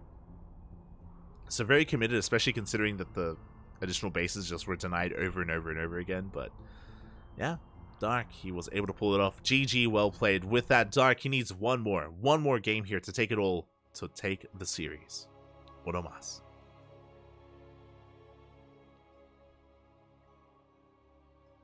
Is so close.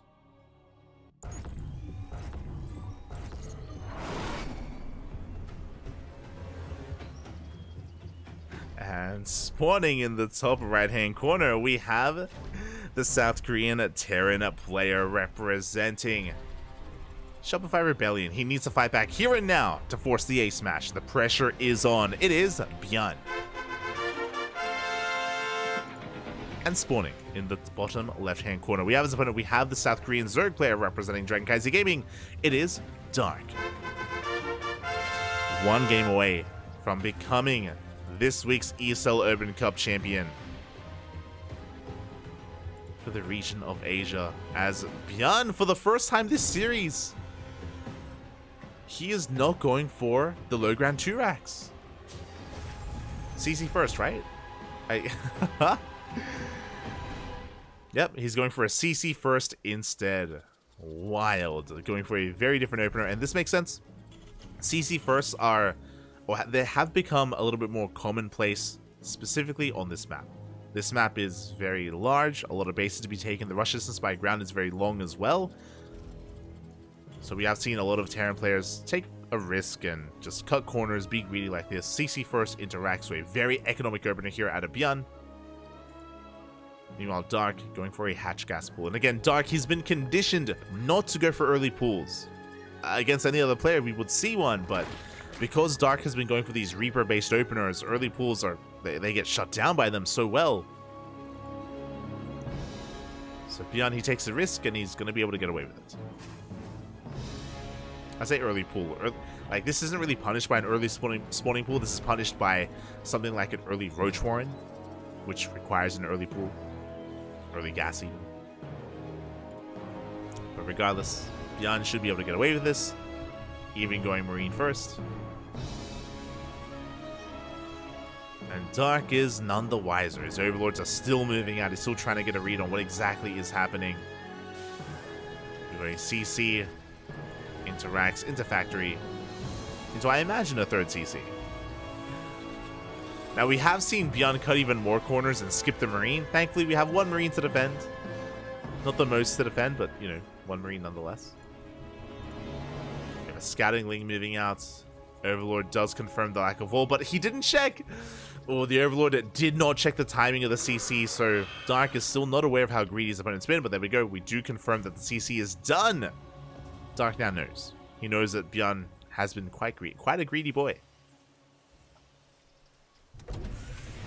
And interesting, we're getting into a 1-1-1 follow-up. Okay, so we have a greedy start leading into something that's more aggressive in nature. Curious. This is going to be a delayed third from Beyond. And we have seen Beyond go for 2 base all-ins before in this matchup. It is not unheard of. Both Beyond and Maru. Unfortunately. Like, it's...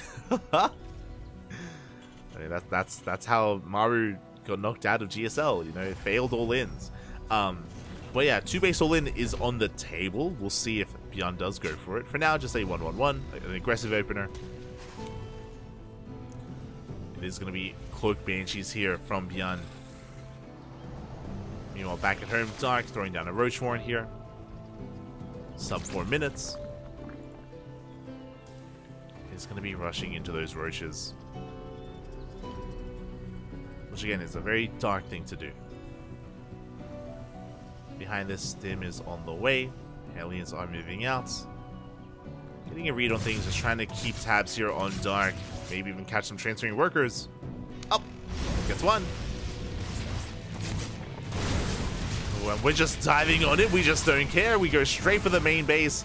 The Lings get roasted, and we did not have a lot of Lings to defend. Dark cutting his own corners is punished for it. Dark, he skipped out on Lings. 4 workers go down. Barely not a 5th. Behind this, though, the Overlord dove all the way into the main base, confirming the delayed 3rd CC. And Dark should be getting ready for the would-be Banshees. There we go. Spores immediately on the way. Spore in every single mineral line, in every single base. The Banshees have arrived. Clutch Transfuse. The Hellions have arrived as well, but we have some leftover Lings. We should be able to deal with this. We do hold. And Beyond is going for a 3rd CC behind this. So again, just still focusing on his economy, or now getting into his economy. The Banshee barely does escape.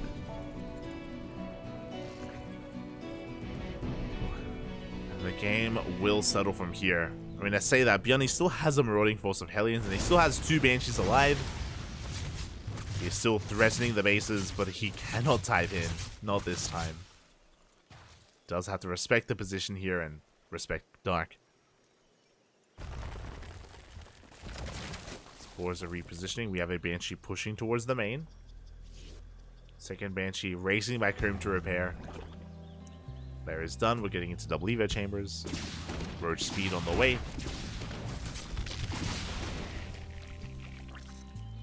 And she is being forced back. And again, the game is going to be settling. We have a decent setup. We have a 5-rack setup here on 3 bases, which is pretty standard for Beyond. Going to be saturating that 3rd. Getting into a longer game. Likewise, Dark is also trying to establish himself as well. His drone count is less than ideal just because of the constant Hellion and Banshee harass. He's been forced to make extra units, extra Roaches, extra Lings. This has been eating into the economy of Dark. His economy less than ideal. So after this early game, after the first 6 minutes here, I do want to give the edge to Beyond. I do want to say that he has the better economy currently. And because he still has both Banshees alive, I mean, even if we did see a Roach push from Dark, I do want to say that Beyond can deal with it. Oh my god, as the Banshees, they wreak havoc, getting another 4 workers. So Björn, he has an economic lead, and he maintains that economic lead as well. Ahead in workers. Dark, going to be taking up. Infestation bit's on the way. It's going to be for Hive Tech. This infestation bit is a little bit delayed compared to what we've seen previously in this series. But it's on the way nonetheless. +1 range in production. So Dark rushing into lurkers is on the table once again. Hydra Lurker Viper, it is an option. But I feel like before we can think about that, we need spellcasters, infestors, and vipers. Because Björn has taken a lead, and that's being translated here into an army lead. There it is.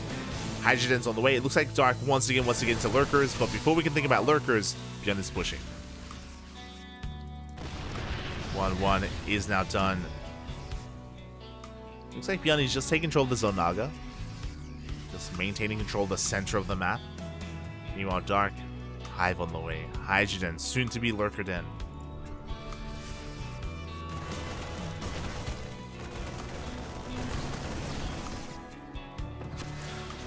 The Lyles. No, quite going to be connecting. Forcing Björn back, but that's a lot of Marines. What's our army looking like? 44 Marines, 4 tanks. Björn behind this. Has taken his gases. Second factory. We should be seeing a 4th CC soon.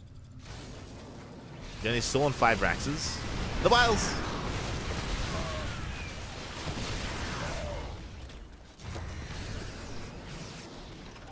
Are going to be slowing Björn down. And there it is. I was wondering. I was like, we should have a 4th by now. What's going on? What's happening? There it is. 4th CC on location, but the Lings are here. The Lings, they will delay the 4th. There it is. It's now thrown down in between the bases. Björn is not all in, but he's been taking his time. Now the Hive is done.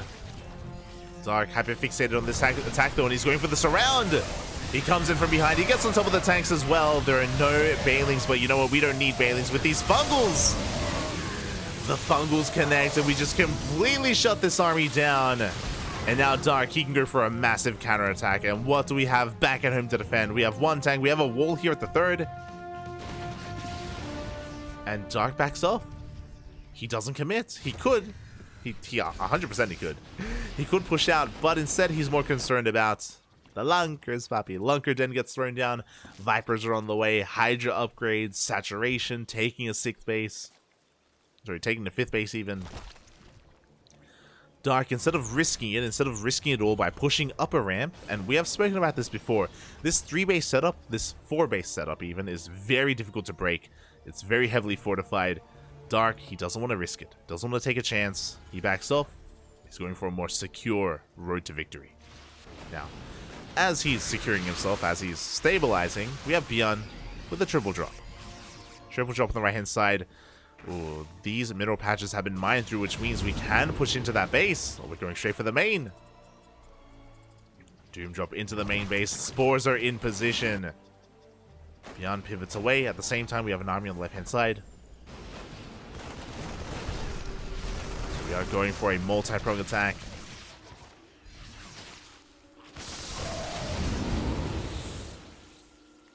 For now, Björn is forced back. He's trying to push through the center. Lurker upgrades are on the way.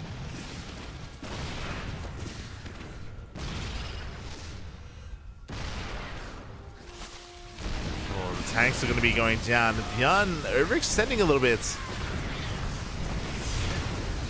1 tank does fall. We're trading our Road Ravager, but that's okay. We want to trade our Road Ravager. As another tank does get piled down.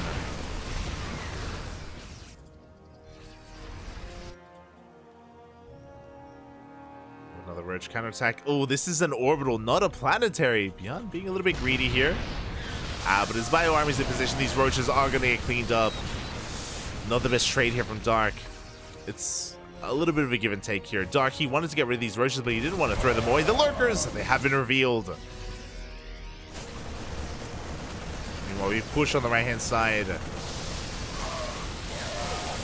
breakthrough. We get the queen. We get the hatchery as well. But the fungals and the powerbomb combo. The triple drop is completely shot down. Maybe worth it for Beyond. He did kill a base, but we can always transfer here towards the northern base.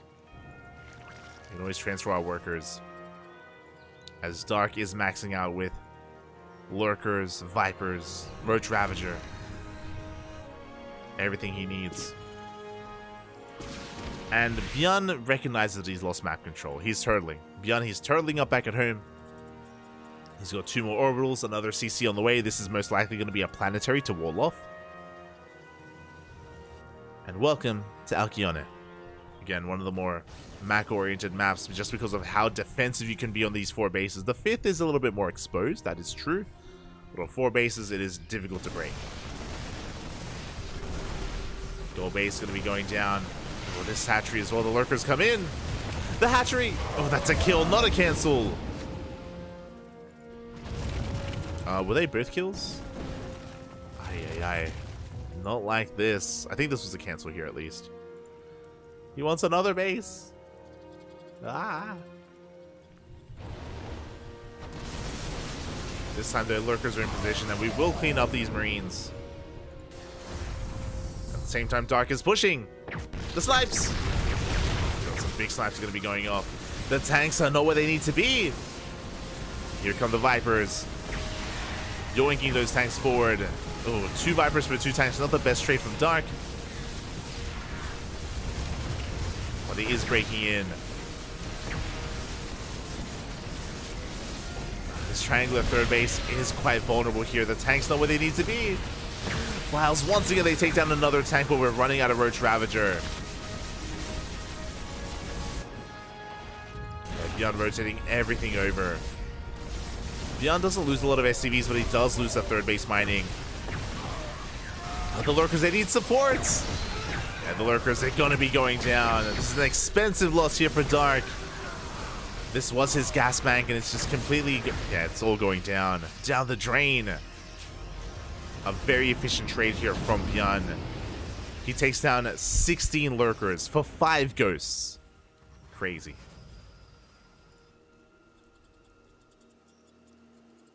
And Dark, he's burning through his bank. He has remaxed, he has rebuilt. He's hoping to catch some of these ghosts. He's pushing on forward. Liberator's going to be going down. This is going to be a much better trade here for Dark. This time with Lings and Hydras. Much better support. Drop gets across the map. Hatchery is going to be going down, but we got 16, 22 SCVs. Oh my god. 24 SCVs and we're going to keep on pushing. The fungal growths, they do miss. But we want the tanks. We want the tanks, puppy, and we're going to get some of them at least. Meanwhile, that drop is not stopping. We take down 1 base. We're going for another. Do you feel like from here, Dark probably has to back off, though? The snipes are coming. The ghosts. The ghosts are popping off.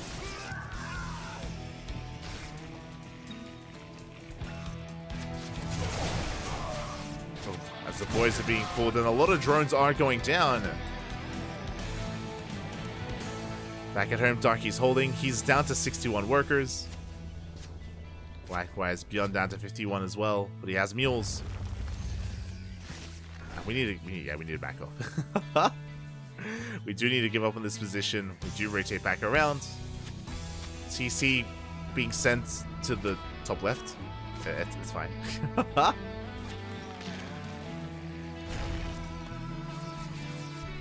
And from here, I need to give the edge to Dark.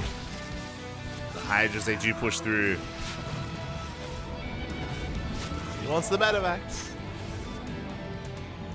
Medevacs will escape. Now, Beyondi's taking a new 4th base. Likewise, Dark also on a 4-base economy, taking a 5th. Long distance mining, though.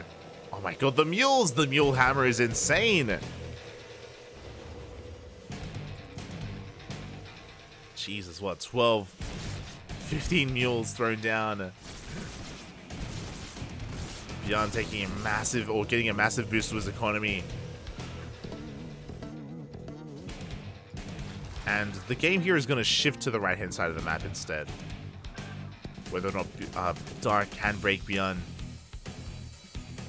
Now, this is a good thing for Dark, because we're expanding on the right-hand side, and I believe Dark, he hasn't quite seen it yet, he's not fully aware. But if he does realize that these bases are being taken, he can focus his army on the right-hand side as well and protect these bases.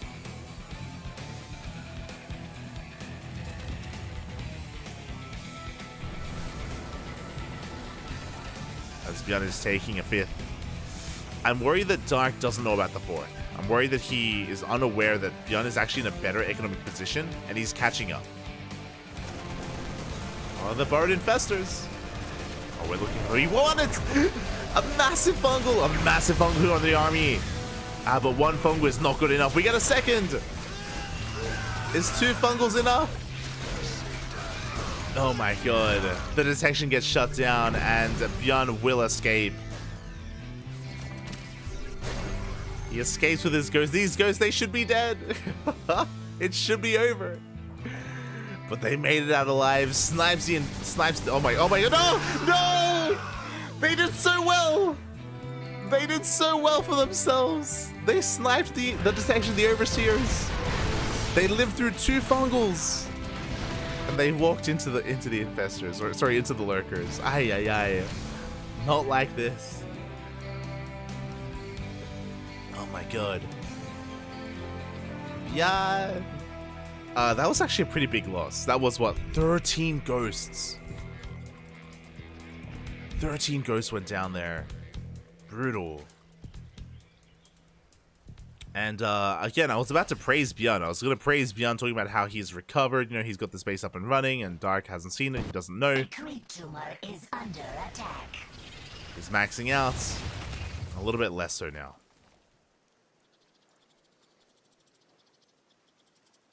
As Bjorn is mass expanding.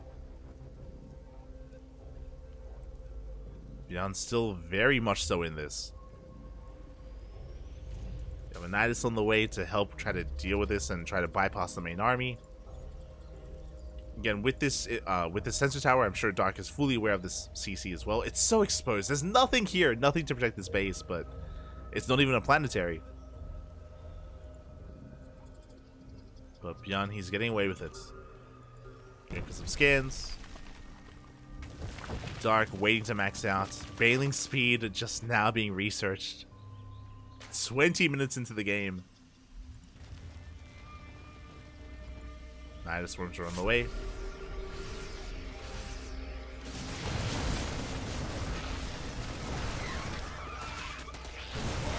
Bjorn is set up with tanks. He's going to be actually really good target firing here on the Bailings. It's going to be trading well. Additional Nidus Worms on the way.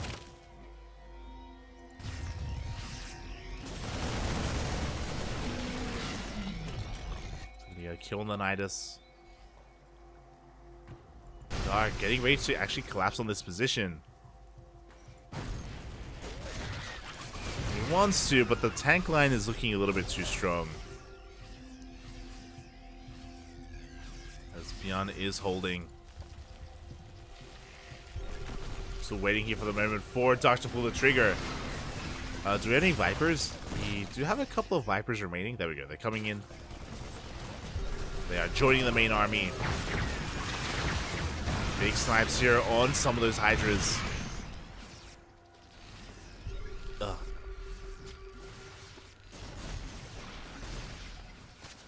And here we go. We're going for it.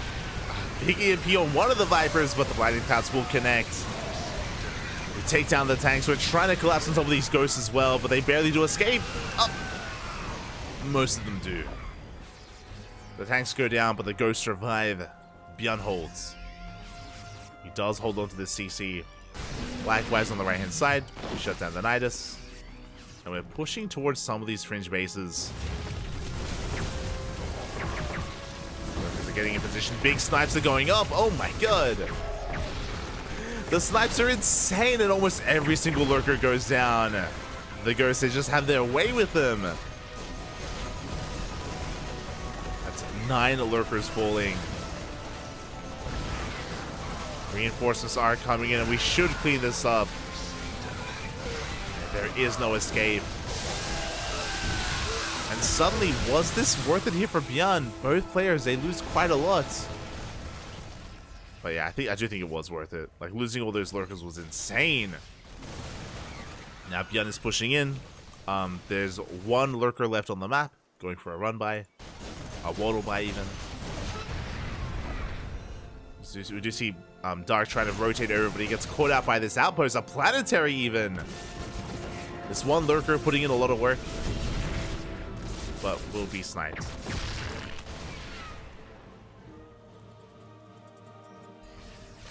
I feel like if Beyond gets his skull base up and running, like he's got this. 100%. We'll see if he can though. Like, again, this position is so brutal here with the turrets, tanks, and planetary as well.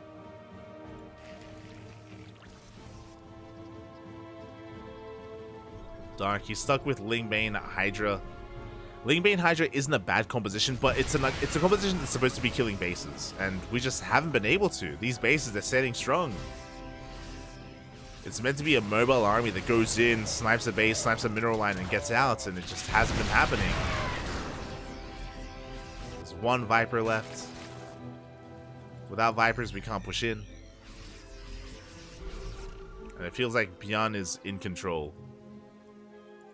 Yeah, another hatchery is going to be going down. Dark pushing through the center, going for the planetary. Oh, reinforcements. He's going to get a couple of tanks.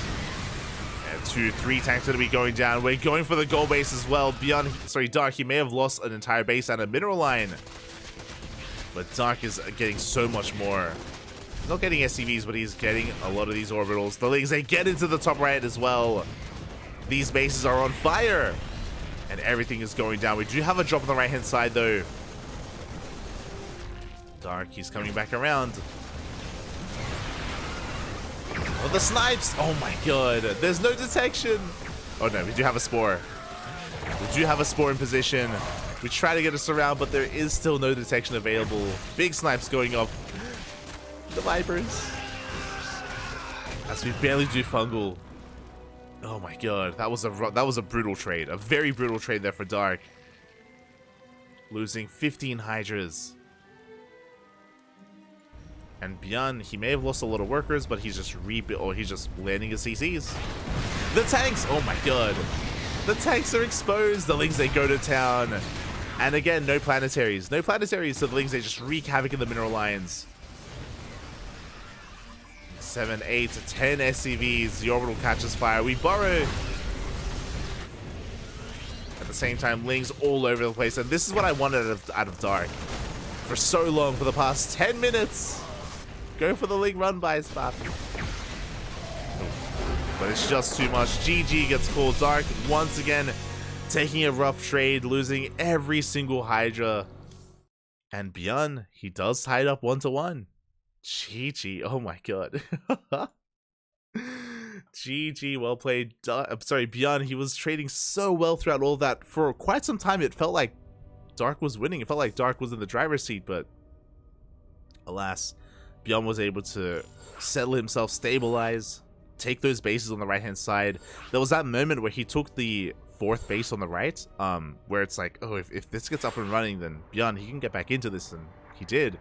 He had double the army supply towards the end of the game. And Dark only had Lings. He only had Lings to work with. Nothing else. Beyond just trading so damn well, and we're going to the ace match. We're going all the way to game 5. Here we go. Here the Ghosts, they were trading so damn well. Dark ran out of steam. And it all ends here. It all ends on Solaris.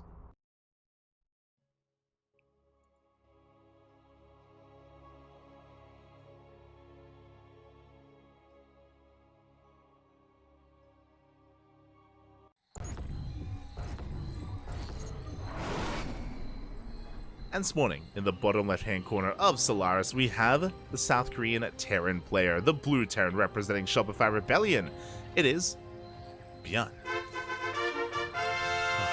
Fighting back hard, so hard here to force the ace match, and spawning in the top right-hand corner, we have his opponent. We have the South Korean Zerg player representing CranKy Gaming. being forced into the ace match. It is Dark.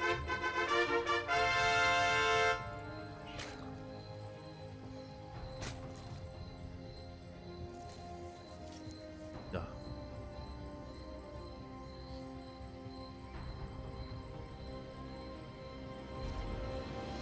Let's go.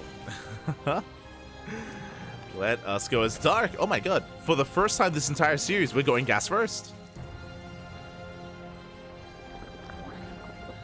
Gas first out of Dark. Meanwhile, Bjorn diverting back to what he does best, going for a 2-Rax opener instead on the low ground. Oh boy, 2-Rax Reaper here from Bjorn against a gas first of Dark. Now, because this is Dark, this is most likely going to be leading into Roaches, but we'll see. We'll see where this all leads us. Could just be fast link speed, just for map control early on.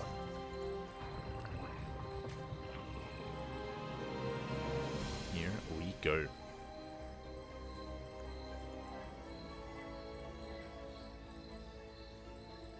GG, well played, and yeah, now we're here in the ace match. Reaper is going to be moving out. Overlord still moving out across the map as well to try to get a read on what is going on.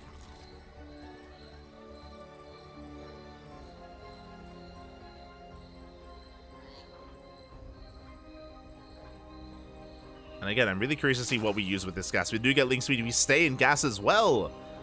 With this, we can go for a Baneling Nest, a Roach Warren. Both are available here for Dark. The Overlords do move out. And we're going through Rex Reaper. Oh my god. Beyond doubling down on his aggression here, I was catching up with the chat. I was just catching up with the chat. It is going to be 3-Rex Reaper here from Beyond Mass Reaper. This is not all in. We do expand behind this. We should be working towards that CC momentarily. But Dark rushing into link speed takes... Oh my god, he takes down the Reaper! The question marks! Oh my god. Dark, he's ruthless. Yeah, the first Reaper goes down. That is disastrous, by the way. If anyone can speak Korean, I would love to know what Beyond is saying here about that. Oh my god. Meanwhile, the Overlords, they do confirm as well. They confirm the 3rd Rax. And the CC that's on the way. You can see Beyond losing momentum. He just comes back home. Of course, he saw the gases as well. Link speed is about to kick in. And Bjorn is stuck at home here defending, transitioning. And Dark is free to drone. He's free to saturate his bases, spread his creep, and get into this. Oof.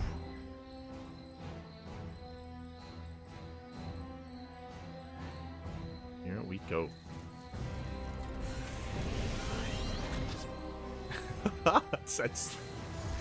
For those wondering, Dark and Beyond, they banter quite a bit, actually. There have been quite a number of games where they do banter, even inside the games themselves, not just outside. Behind this, we're getting into our factory follow-up as well. Add-on, Stim, Reactor. Again, because of link speed, Dark is able to maintain control, and he's going straight for Stim. Doesn't get it. Does not deny it.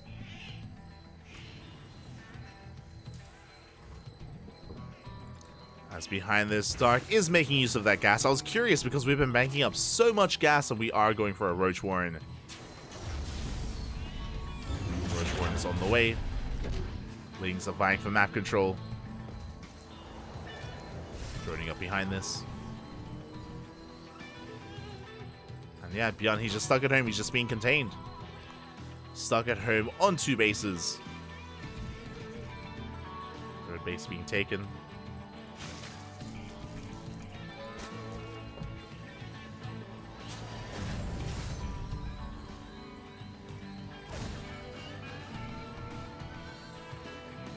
And the game is going to be settling down from here. I'm curious if Bjorn actually commits even further. He's going to be delaying his 3rd CC, goes straight for the starport even. Goes straight for the starport. And Dark, he's rushing into Roaches. 11 Roaches on the way. Stim is going to finish.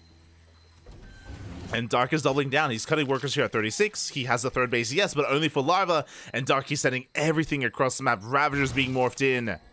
It's all or nothing for Dark. And Bjorn has no idea. Because Bjorn has been contained, he hasn't been able to scout. He doesn't see the 3rd. He doesn't see the lack of saturation. And he doesn't see the army. Bjorn doesn't know. No bunker, no tank, no nothing. And here we go, we're pushing in. The Ravagers have now been revealed. The production is under fire. Tech lab's going down, reactors as well. The boys are being pulled. The files, oh my god. The files are insane, and this is not going to be a good trade. We do break through the links though. But we take some files to the face. Can we break through? Oh, it's so close.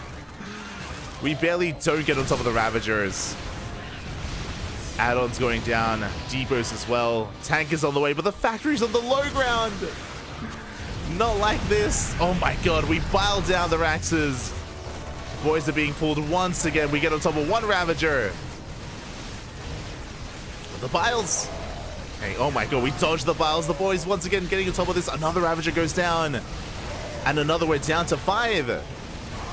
Down to 4 Ravagers. It's barely enough. The tank is on the way. And it comes out just in time. Oh my god. Takes a lot of hits, but it survives. But again, the factory is under fire and is going to be able to hold on. Beyond, he's holding. Did lose a lot of workers. Did lose most of his economy, unfortunately. But he has the high ground. There's no high ground vision here for Dark. Overlord is repositioning. We have Overlord speed on the way. Dark, he could drone if he wants to. He could drone, but no. He wants to double down. He wants to be aggressive. Beyond, he's going for the Overlord. He knows. He knows that all he needs is deny the high ground vision. Deny this Overlord. He's going for it. Oh my god. Down to almost half HP. But we have a second Overlord coming in from behind. And here we go. The army has arrived. Biles will connect the tank. Unsieges is saved. Oh my god, the hot pickup. The tanks are surviving, but nothing else is. GG gets called, and Dark pulls it off with a 2-base all-in. It takes down Beyond, and Dark is going to be this week's ESL Open Cup Asia champion. GG.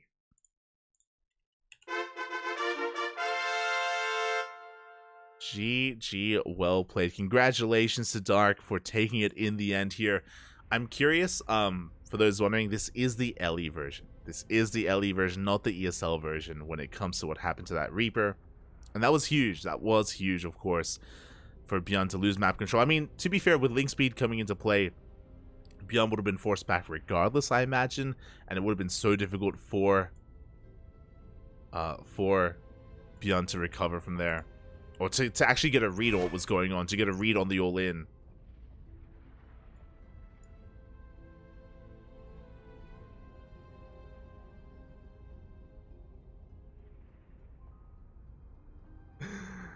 And with that, GG, congratulations. Congratulations to Dark. It went down to the ace match, went down to the wire in the end, and I mean, shout out to Beyond, of course, as well, for making it here to the finals, for making it here, and even drawing out the ace match as well. It was great. It was beautiful. It was beautiful what we saw between these two players, and yeah, GG, well played in the end.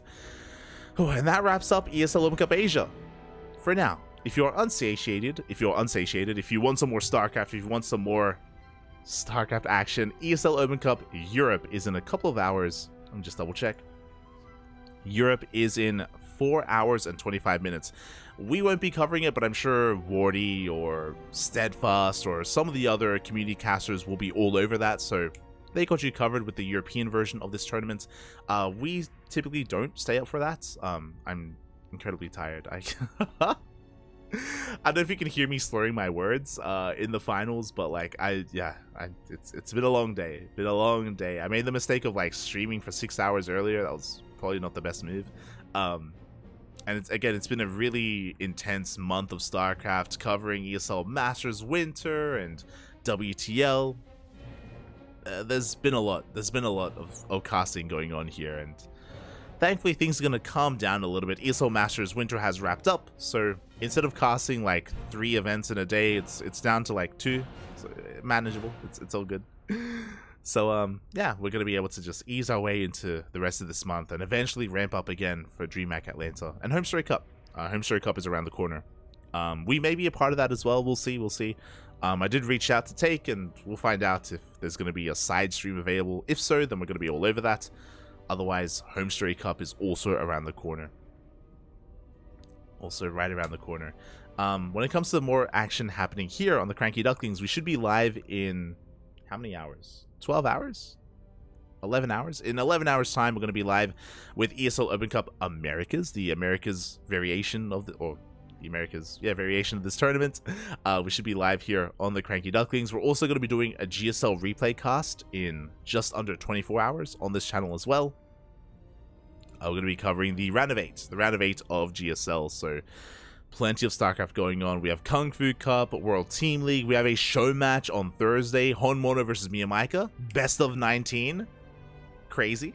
But a best of 19 show match is on Thursday, and we have the House Open Cup, which is a Polish only tournament that we're going to be covering on Wednesday night as well. Then over the weekend, KSL, Grand Platypus Open, Sparkly Tuna Cup. Yeah, as always, our weekends are stacked full of StarCraft. And yeah, again, you know, if you enjoyed the cast, if you enjoyed the coverage, we're live here on a daily basis on the CranKy Ducklings, and we typically are live multiple times a day as well. We take pride in the fact that I think we're live, as all the other community casters go, I think we're live more than Wardy, more than Steadfast. We do our best. We do our best. We do our best here on the CranKy Ducklings, and yeah, hope you all enjoyed. Hope you did enjoy. Otherwise, we're done. We are done for now. We are done for the day. So thank you so much, everyone, for tuning in. Thanks so much, everyone, for watching. We appreciate it. Stick around. We're going to be giving another StarCraft streamer a raid. Not too sure who. We typically try to raid smaller streamers. So we'll see who is available. And yeah, give them a chance. Give them some love. Oh, Showtime just went live. You can raid Showtime. Who else?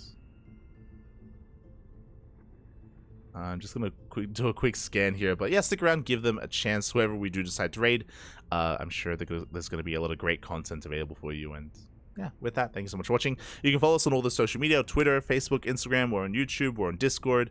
We have a Discord server. We upload on YouTube on a daily basis. We're a little bit behind. Unfortunately, we upload one tournament a day on YouTube, and we're usually casting like 2 or 3, so we're actually like 3 months behind on YouTube. And I don't want to spam too much. I don't want to spam uploads too much, but we'll catch up eventually, I'm sure. Fingers crossed, fingers crossed. We have a YouTube channel, so if you want to tune in to more of our broadcasts, you can check them out on YouTube. Otherwise, you can also support us on Patreon and other platforms.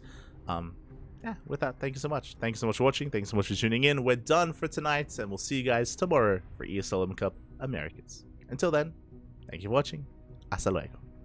Bye. Hasta luego.